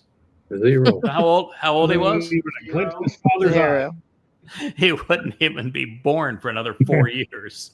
Yeah. Oh, well. 0. And the oldest account that would actually be written in Greek and would have the same name, Iousu Christou, our oldest witness to that text, you know what century it dates to? 3rd? The 9th. Oh, really? Wow. That's all right. Wow. 9. Wow. So, I didn't know that. if that's the best you got, is an endorsement from the Oof. 8th century from a known trader who wasn't even born at the time. You got credibility problem. Maybe you got a credibility problem. Any footnote to footnote, huh? Yes. By the way, Josephus wasn't finished weaving his Mossad, not Mossad, but Masada kind of tale. You know, the whole thing about Masada and the zealots up there, and how they were heroes, and how they held off for those dastardly Romans. You know why the Romans came to Masada? Why they wouldn't even cared about Masada? Because they were bandits. They were bandits. Yeah, they were stealing. They had robbed Roman factories, and so they had stolen from the Romans. The Romans don't like that, and so they went after them because they were thieves. And rather than this long, month after month after month assault, you know how long it took the Romans to take Masada? 2 weeks. Yeah. Really, that's short. 2 weeks. It just was not. There is no part of Masada, this tale in Jewish folklore that is true, and the whole story comes from Josephus. And now the archaeological evidence is that he lied about the. So thing. what are you trying to say? Jews are full of shit? I think you might be right there. You know, it wasn't uncommon at the time, particularly those associated with Rome, and to a large degree Greece, that there is very little correlation between what the so-called historians wrote and what actually transpired. So true. They weren't actually historians. They were storytellers. And their stories were no more They were spin doctors than Homer's Iliad and Odyssey. That is what they did. They were employed to spin stories together, such that the heroes of the story were the kings and the generals and the like. I mean, that whole story of Eusebius being the propagandist of Constantine and weaving the story of he saw this symbol emblazoned before the sun and he said, and the sign conquer. It never happened. I mean, it didn't even come close to happening, and it wasn't even in the first 2 editions that Eusebius wrote. But by the time that, Roman Catholicism had been established through Eusebius and Constantine's work, they needed to turn Constantine into the great hero. And so he just made up the story. That is what Josephus is doing here. He continued, and when the book of Daniel, there it is. Daniel was shown to him. See, Dan 7, 6, 8, 5, 8, 22, 11, 3 through 4. That's what it says in the text. There, wherein Daniel declared that one of the Greeks should destroy the empire of the Persians. He supposed that he was the person intended, and he rejoiced. The following day, Alexander asked the people what favors he should grant them, and the high priest's request.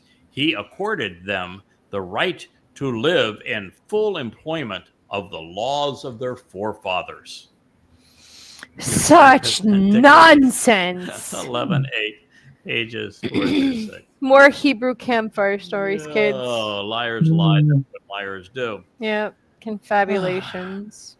All this actually shows is how desperate Jewish leaders became when attempting to justify their exalted positions, their religious laws, and their pervasive Greek influence all the way to the yarmulke and their meeting in synagogues, and the pervasive Greek influences, especially in Kabbalah. Jewish encyclopedias acknowledge all the accounts which the Talmud and the Midrash give concerning Alexander the Macedonian are of a legendary character. Oh, imagine that. Now, since the Jewish Encyclopedia acknowledges that, what does legendary character mean, fellas? It just whoever's writing the book, you want to read the story. Made up crap. Sure. You could be a legend. Yes, it is a legend. It isn't the truth. Foibles and fables. Yeah. What is remarkable, however, is that in 533 BCE, before Greece had risen on the world stage, and 200 years before Alexander was even born, Daniel described the Macedonian general using a fitting array of terms. Alexander would come to Shushan from the west. He was very young, just 20 years old in 336 BCE, when he became king and set off seeking adventure and glory. He was headstrong and imposing, a well-fortified and consistent young man, relying upon his phalanx through it all. Is why he prevailed in some of his battles. Otherwise, he just chose made a battle decision that would normally have ended in disaster. But there's always, with so many generals over time, there's one that's going to roll seven times in a row.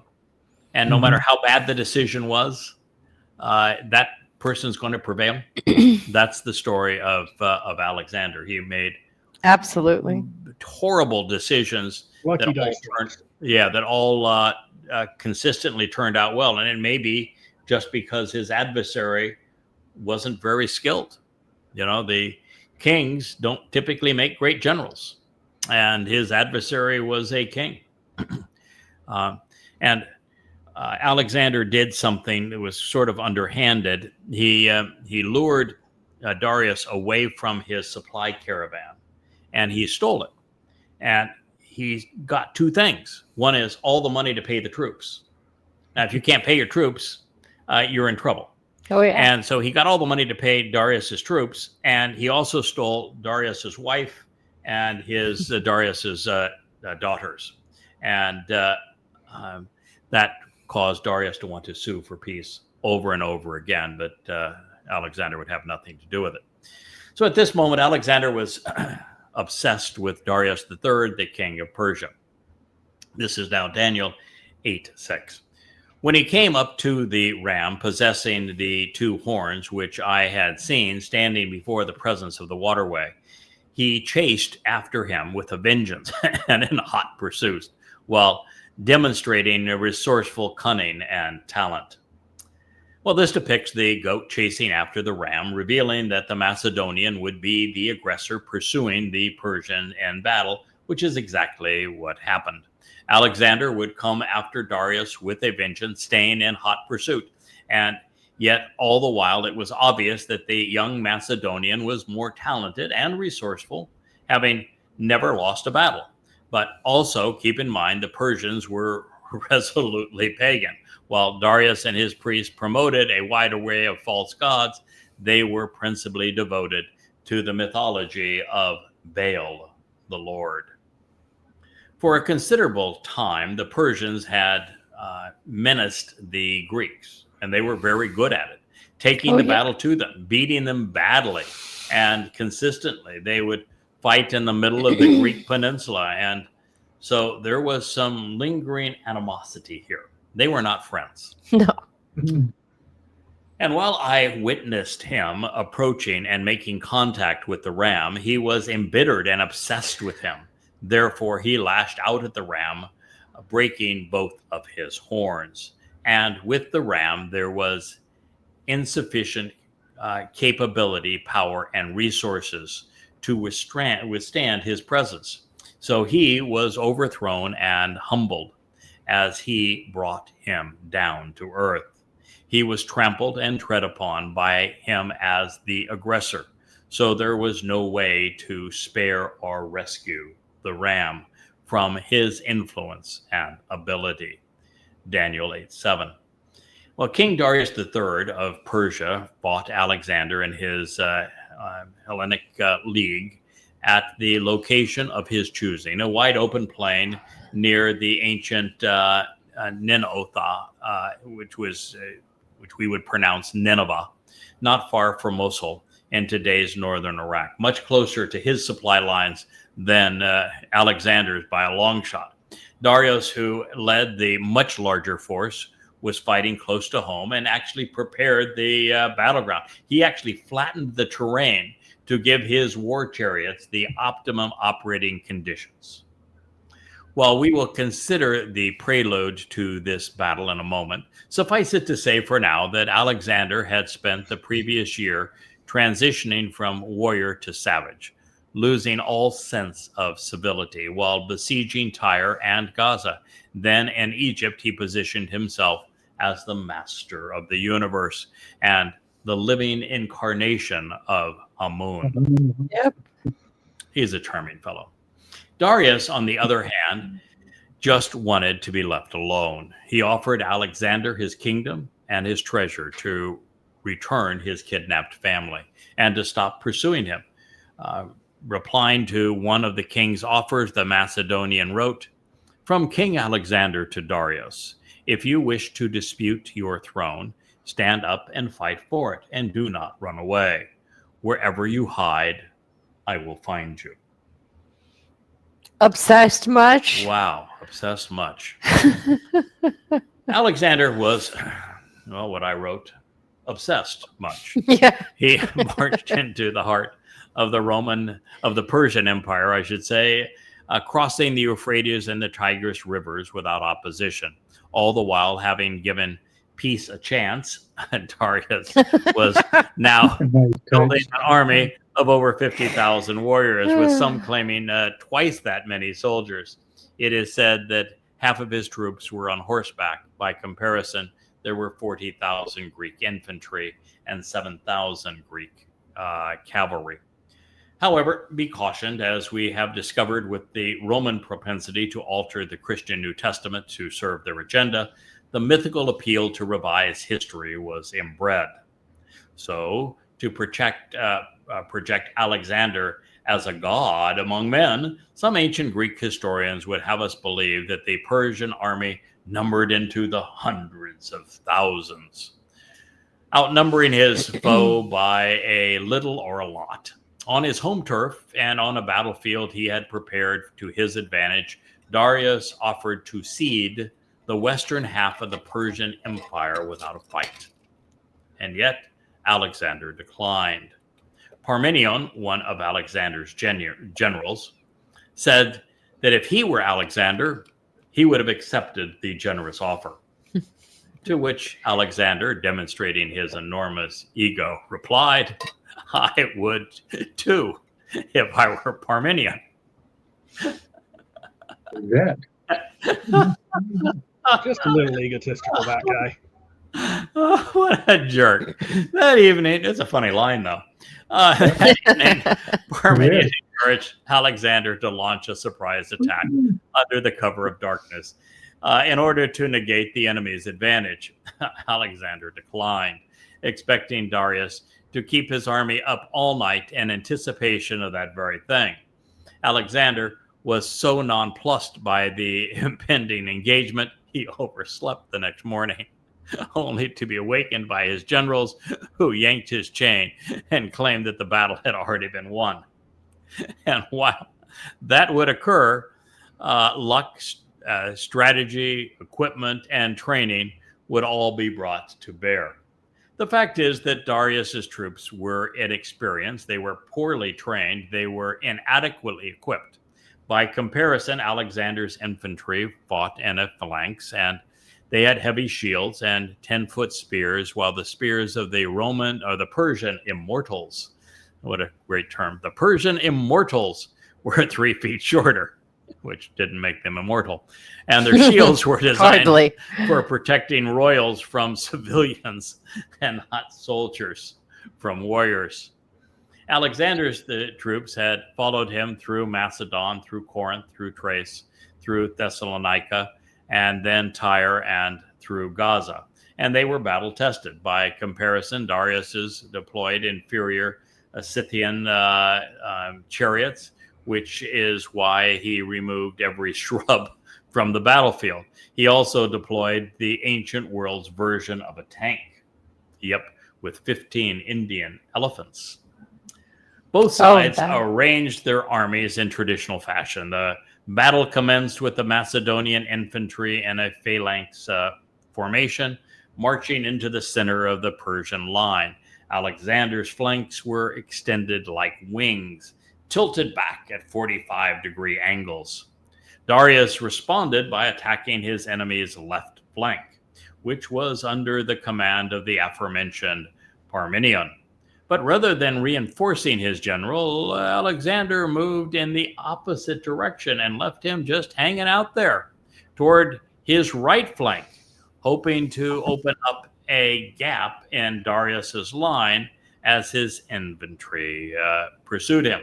Meanwhile, the Scythian chariots were being effectively countered by the discipline and experience of the Macedonian cavalry on Alexander's right. They prevailed by maneuvering their chariots away from the ground that had been previously prepared, rendering the Persian chariots ineffective. Then, as Darius countered Alexander's move, his cavalry routed the Greek horsemen in the vicinity of the Macedonian general. The more cavalry Alexander engaged, the less favorable the outcome. This is because the Scythian horses were better protected and the riders were accomplished horsemen. And yet somehow the Greek auxiliary forces drove the Persians out of their ranks. During their retreat, the Greeks pursued and slaughtered the fleeing Persians. Now, all the while, Alexander allowed Darius to collapse his wings, a move that would have been fatal if the Macedonian general didn't simultaneously draw his entire army into a wedge formation, pointing the tip directly at the Persian king. In response, Darius fell back, his troops retreating with him. However, Alexander, learning that his left flank under Parmenion was encircled and was now on the verge of being destroyed, elected to save his army rather than strike Darius down. Upon returning to their encampment, the Greeks found Darius's troops attempting to rob them of provisions and valuables. This was fortuitous for Alexander because with Darius's soldiers distracted, and it evened the odds, allowing for the rescue of Parmenion's trapped soldiers. In other words, a little Muslim, we're going for the booty now, is how Alexander prevailed. Immediately thereafter, Alexander turned the tables and set off with his bodyguards in pursuit of Persian treasure rather than Darius himself. En route to Susa, they came upon the king's personal baggage, which included a bankroll of over 4,000 talents.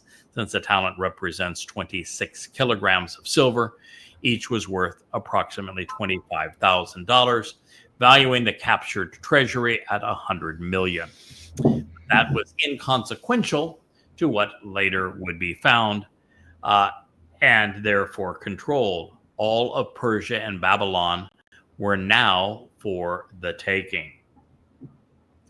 Now, I have a sense that what comes next, immediately after leading an IPO and raising hundreds of millions of dollars for my growing business, I told a reporter, we are never more vulnerable than we are at the moment of our greatest success. And my expression was offered out of an assessment of history and a sober appraisal of my personal responsibility. I was aware that those who, like Alexander, are known for their extraordinary accomplishments there are many far better men and women pursuing a much more beneficial agenda who are just not as lucky. In business and in war, the combatants make hundreds of decisions each day, and only one needs to be wrong to have everything come crashing down. And we are never quite as circumspect or careful when so many are singing our praises? After Alexander had accomplished his goal of killing his white whale, then what? He tried debauchery and licentiousness. And apparently he wasn't very good at either. He drank himself into a stupor. But even when sober, he demeaned his men by ordering them to worship him as a god. Yep. Believing that he was immortal and no longer subject to human constraints, he discovered that, well, neither were true. Now, surrounded by the swampy waters of Mesopotamia, where mosquitoes breed, he contracted malaria. It is something to which I am also familiar. His symptoms mimicked mine. The disease caused his internal cells to rupture. His fever rose, and the pain became debilitating over 2 weeks' time. It is an excruciating and miserable way to die, which he would do at 32 years of age in 323 BCE. It's probably obvious that when I got malaria, I didn't die, but I certainly wanted to. Yeah, it'll make you want to die. The pain is that intense. It is. God not only predicted as much, he asked a man who had experienced both of these impostors to share the results with you. The great, young, and stubborn crowned goat, seeking adventure, supremacy, and glory, was empowered, exalted, and enriched as he glorified himself and became exceptionally boastful, exceeding the greatest extent thought possible. By the way, Alexander is a prototype for the Torahless one, who is now Donald Trump. But when he was the strongest and when his empire was enormous, the great horn was broken, the memories of his body rupturing. Then 4 conspicuously appeared, rising up in its place, extending towards the 4 winds of the sky. So upon Alexander's death, which certainly sounds like it was of malaria, his top 4 generals, Ptolemy, Seleucus, Symmachus, and Cassander, divided his empire and ruled in his place. History played out exactly as God revealed. And since this prophecy was conveyed 200 years prior to these events playing out in the lives of the Babylonians, Persians, and Greeks, this presentation serves to affirm that we can rely upon those which were foretold to guide us into the future. So as we did in the midst of the previous revelation, out of the ashes of history long ago, we find ourselves confronted with our immediate future. The beast of the time of trouble will eventually emerge out of this story, as will his comrades. And from there, this influence will stretch southeast towards the promised land. Here's the next segment. It is from Daniel 8:9. It begins, "Then from one of them was withdrawn one horn, less significant, although perhaps the youngest, smallest, and lowliest. And a remnant, or the rest, grew, becoming greater towards the south, to the east, and toward the desirable and beautiful." This would be speaking of the land of Israel. Yep. Well, we will consider the many possibilities. The most obvious choice from the many, who was at least initially less significant early on, but grew in power over time, particularly as his influence spread to the south and east, including the promised land, would be Seleucus. He was initially he was the least prominent of those who rose to power and acclaim following Alexander's death. He was a secondary player as the commander of an infantry unit. He cast his lot initially under Perdiccas, who he later betrayed and assassinated during the Diadochi Wars in Egypt. For his treachery, Seleucus was appointed satrap of Babylon under the regency of Alexander's retarded brother, Antipater. Not up to the level of rival antagonists, Seleucus fled Babylon, only to return with Ptolemy support. And from that point, Seleucus became the most ruthless of Alexander's former generals, conquering a resurgence of Persian and Median empires, reclaiming Babylon as his in the process.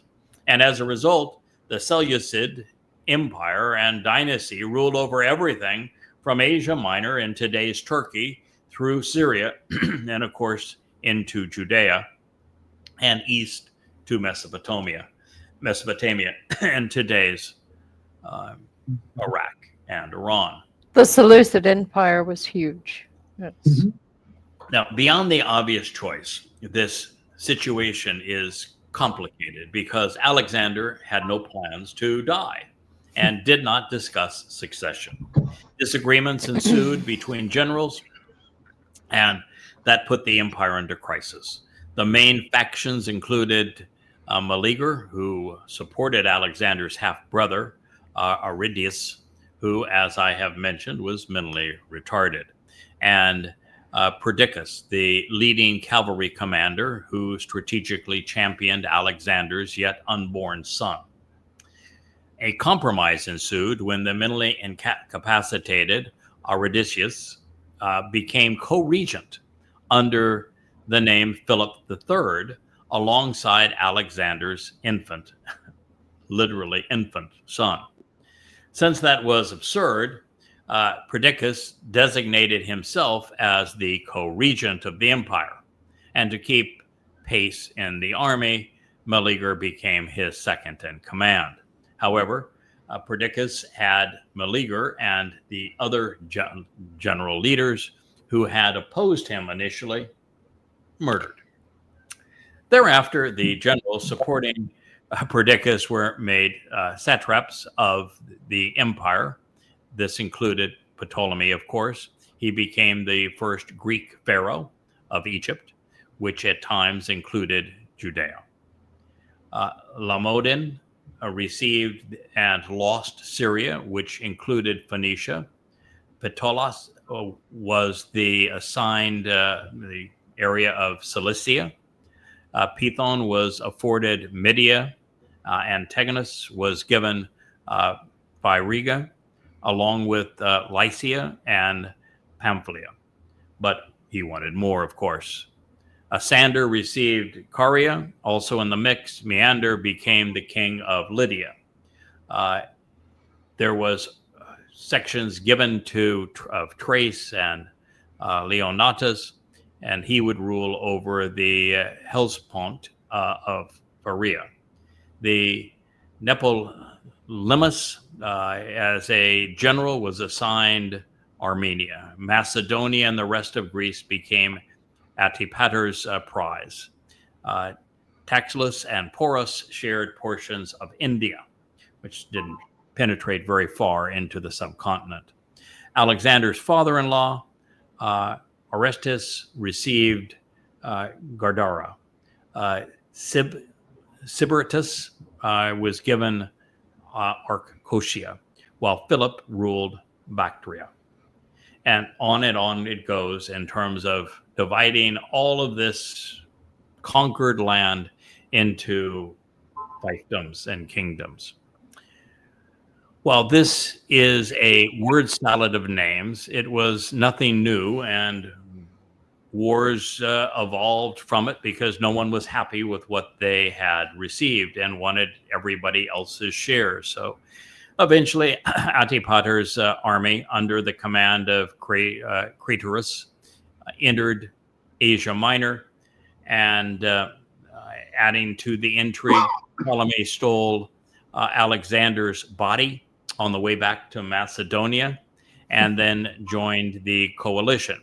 However, even with this being 4 against 1, the Confederates defeated Craterus at Hellespont, but all was not good and hate in war, because after winning, Perdiccas was murdered by his own generals, namely Python and Antignes and the aforementioned Seleucus, for having lost too many men and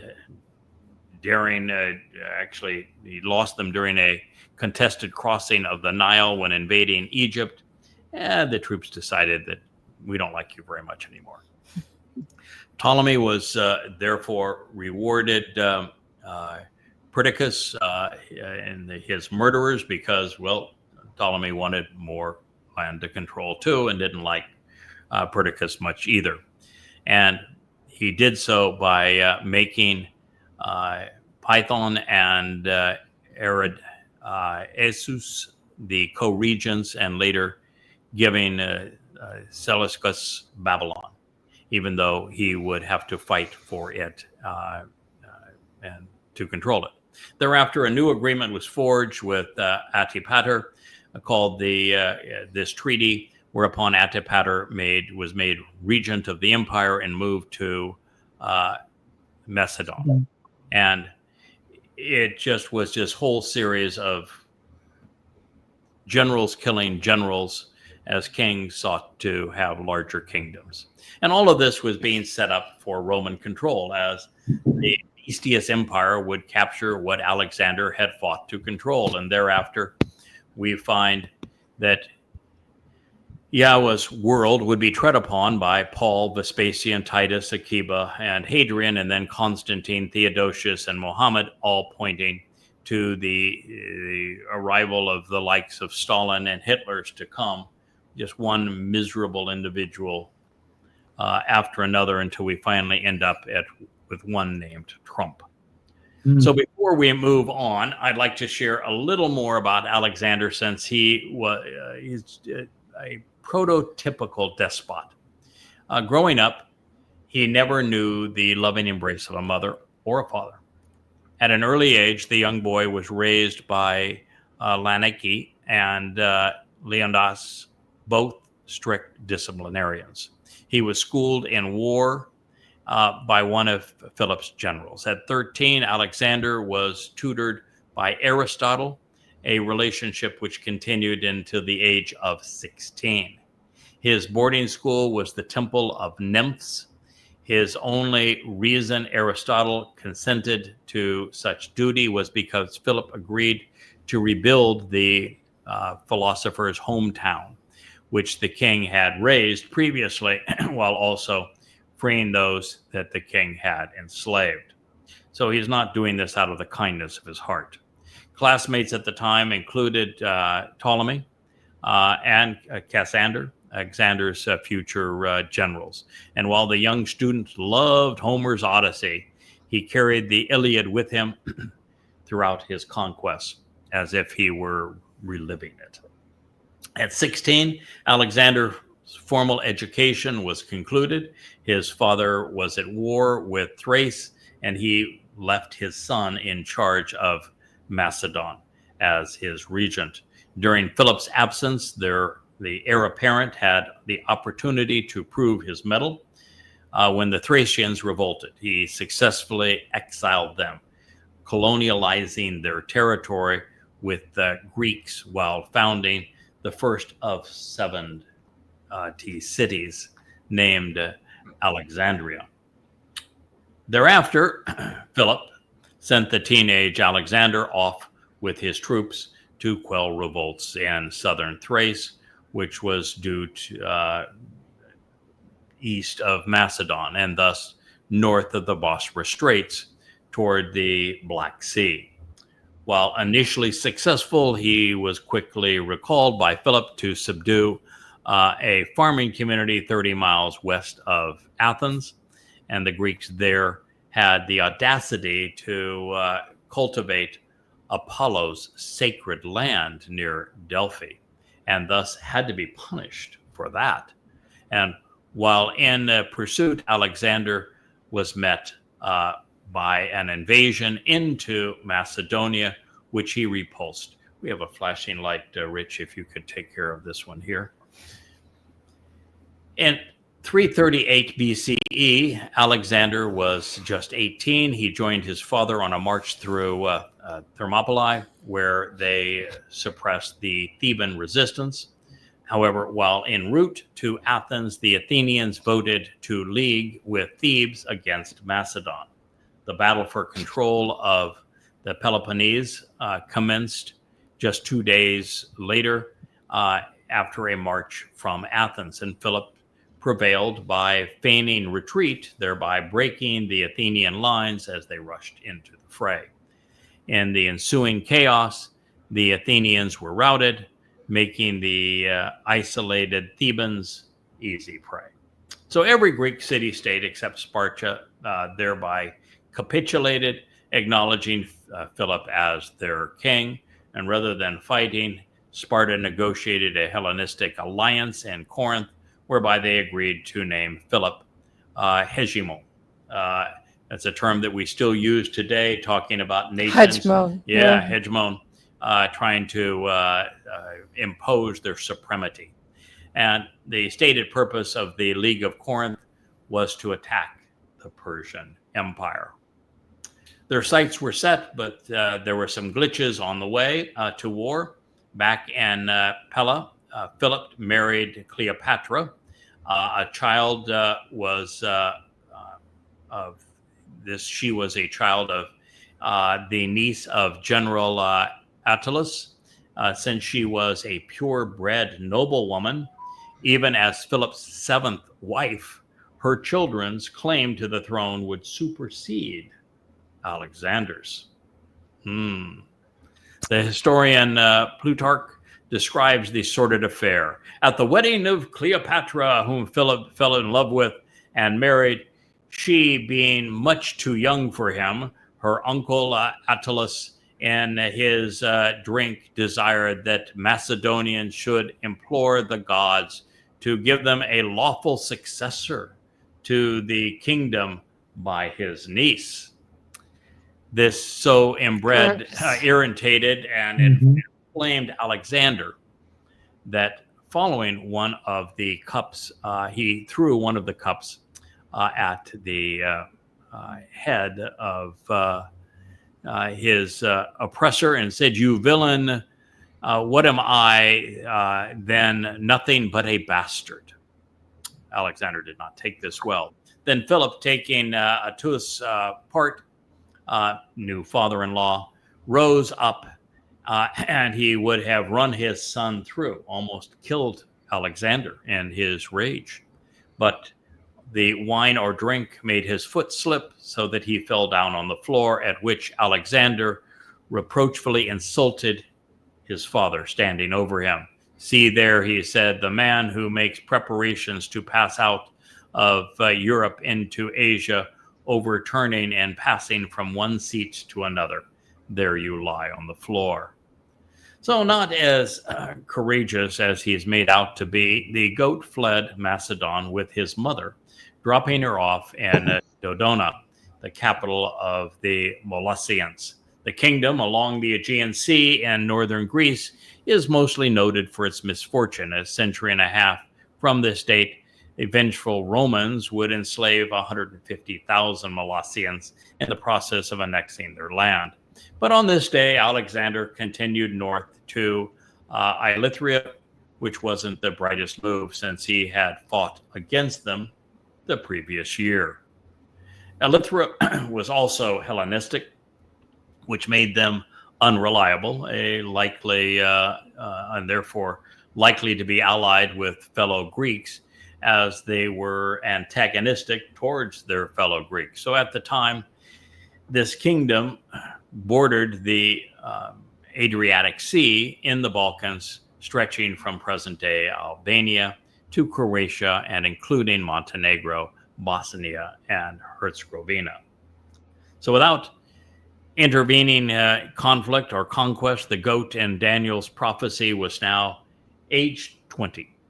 Just 2 years after his strategic retreat, he scampered back into the fold and to his father in Macedonia. But all was not well. This was not Camelot. The Persian governor of Caria had just ordered his youngest daughter to Alexander's half-brother. And this favoritism caused Olympians to suspect that Philip was seeking to bypass her son once again. So she had Alexander propose to the blushing bride to take her for himself, hoping that he would marry her before his brother could consummate the affair. Getting wind of this, Philip squashed the wedding plan, simultaneously exiling all of Alexander's allies while scolding his son. They had a really lovely relationship. Sounds like my father and I. This turned out to be the wrong approach because his son didn't take criticism well, and this was his fourth wife, and she was not to be toyed with either. Immediately thereafter, Philip was assassinated by the captain of his bodyguards. It was not good to be king. And while attending another wedding, and while there is no contemporary account of the coup, the most rational explanation is that it was inspired by Olympias and Alexander. Olympias would be Alexander's mommy. The lone report of this intrigue was provided in a story by Diodorus 2 centuries thereafter, but I won't bore you with this sort of details. However, whatever the motivation or perpetrators, the dead men tell no tales. Moments after Philip's assassination, Alexander's men came upon and killed every rival, crucifying his corpse for public sympathy.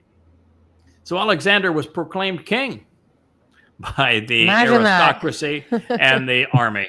And then in all manner of Greek and later Russian affairs, he commenced his reign by eliminating all potential rivals, executing his next of kin. Olympias also participated, having Cleopatra and her daughter Europa burned alive. The Greeks were such nice people. So,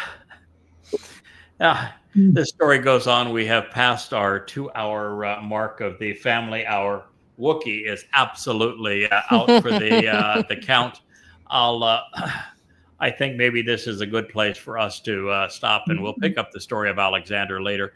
I like telling Alexander's story in this context because not only did Daniel introduce us to him and have a lot to say about him, but there's more to that story because Alexander really becomes this prototype for tyrant, for having no empathy, for will kill anyone, will lie about anything, will pretend to be gods. What will Trump do? He's going to claim to be a god. He'd sleep with his own mother. Yes. Well, and and Alexander was a sexual pervert as well.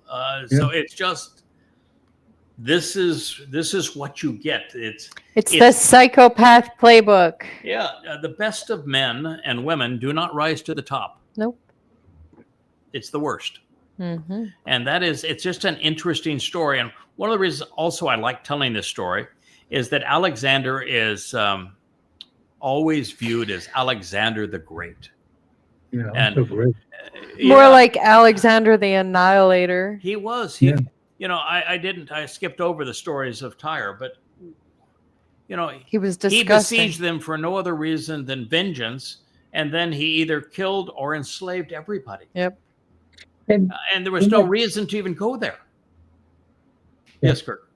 Well, I was just saying, isn't this indicative where we're always saying that anyone who studies a little bit of history closely, you've got the king, you've got these evil people, they're run by the armies and the religious people give them their power or tell them everybody that you should bow down to the king, and then everybody else is a slave. Yahweh's trying to save you from all this crap. I mean, and that's the way the world is. And it's no different today, really. In the book of Samuel, the people all choose that they want to have a king like the Gentiles. Give me a king. Yeah, they wanted to do exactly what God told them not to do. Don't follow in the way of the Gentiles. They wanted a king that would lead them into wars, and they picked the most handsome, tallest man to be their king.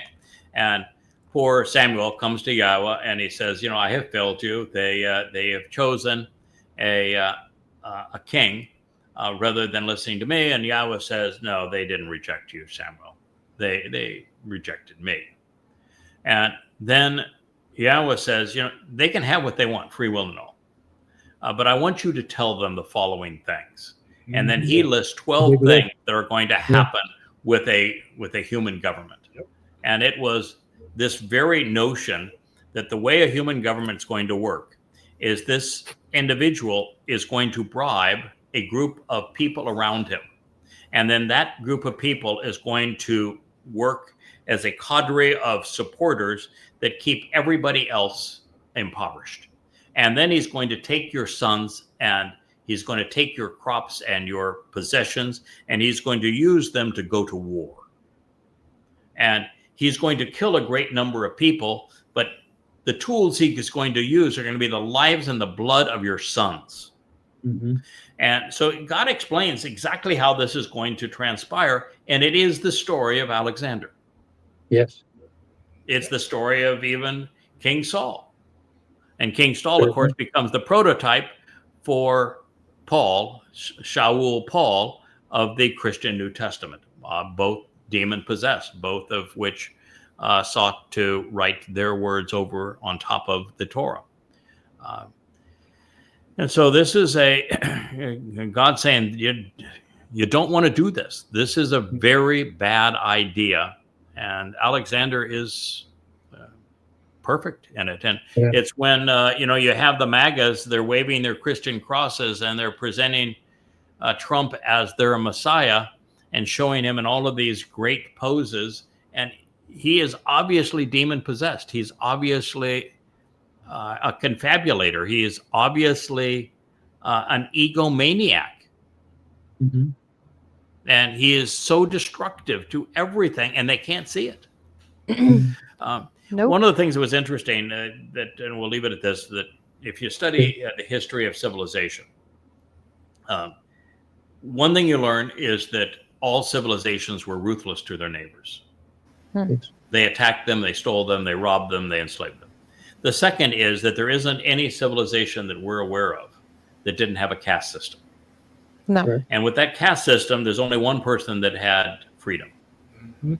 King. And that was the As long king. as they can hold on to it. Mm-hmm. Yes. Yeah. In fact, that whole, this myth that Greece introduced democracy to the world. There was no democracy in Greece. That Greece was the rule of kings. And the fact that there was some voting, the voting was all part of an oligarchy, and you had to be amongst the king's lords, the top generals, the leaders of his religious mythology, to have a vote. And even then, your vote was just to inform the king what you wanted, because the king didn't decide it. And in a caste system, like the Roman caste system is probably the most complicated. There's 20 different layers. But it's king or Caesar having all power, and other people that support the king either religiously, militarily, or economically. Yep. They have whatever degree of liberty the king is willing to give them until the king doesn't like them anymore, and then he kills them and steals everything they have. It's how it works. And then everybody below that is essentially one type of slave or another. And if you look at Rome and Athens at their peak, they were 90% slaves. 90% of the people that lived in Rome and Athens were slaves. So if that's a republic that you want to copy, and that is your model for democracy, well, you're out of your mind. You don't know what you're talking about, because that's the reality of it. These were not nice people. These were not glorious civilizations. They were deadly. Yeah, they were exceedingly deadly. People need to study history outside of what they're taught in schools. Absolutely. It is a very different history than what we are taught. Yeah, it's amazing how we are indoctrinated in schools. I mean, Today, one of the great frustrations is seeing that the overwhelming preponderance of young people under the age of 30 are Marxists. They are exceeding socialistic liberals who have absolutely no concept What of socialism has done. what socialism does, and the fact that it deprives all people of prosperity and of freedom, and that it absolutely never works, and it is just a means to concentrate power, and it becomes ruthless, and all freedoms are deprived, and yet they're enamored with it, and they want to overturn the results of free enterprise, and yet free enterprise is the only system that actually creates wealth and has individual responsibility and promotes freedom and upward mobility. That's the beauty of that system. But in socialism, there is no such thing. There's another study that shows anyone born after 1985 shows markedly decreased empathy and significant increases in narcissism. So it's not surprising. Yeah, they're all told that they're entitled. Everybody gets a trophy. Right. They have no skills, no ability to produce anything of no resilience, of value, no grit, no character, no intelligence, no morality. Nope. We have an entire generation that cannot be reached with evidence and reason. I mean, the reason that Yahowah has to respond now, and this his timing, of course, was set because of year 6,000 Yah. But if we didn't deal with this opportunity now, if it were 10 years later, there'd be no one to reach. Nope. We'd implode. There'd be literally no one we could reach. You can't reach the young are completely outside of the reach of evidence and reason. The religious are outside of the reach of evidence and reason. The conspiratorials, political, the overly political are. Exactly. There just would not have been an audience of any consequence that we could have resonated with if this was postponed, is even 10 years. We are devolving right before our own eyes. We are. No There kidding. are. I look at the Marxists that are promoting the destruction of Israel. Palestine will be free. And Sick. the stupidity that comes out of their mouths as they embrace Islam. And I just realized they've ceased to be human. Yeah. They don't have any characteristics that I would associate with humanity. No. Yeah, having Agreed.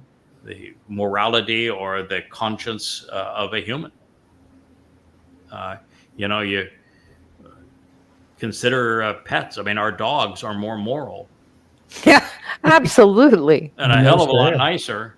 I know jaguars that are more moral than these Yeah. kids. I know, Just come on. We get some criticism now and again when I say that there will be animals, certainly during this millennial celebration of the Shabbat. And dogs are definitely going to be there because they are.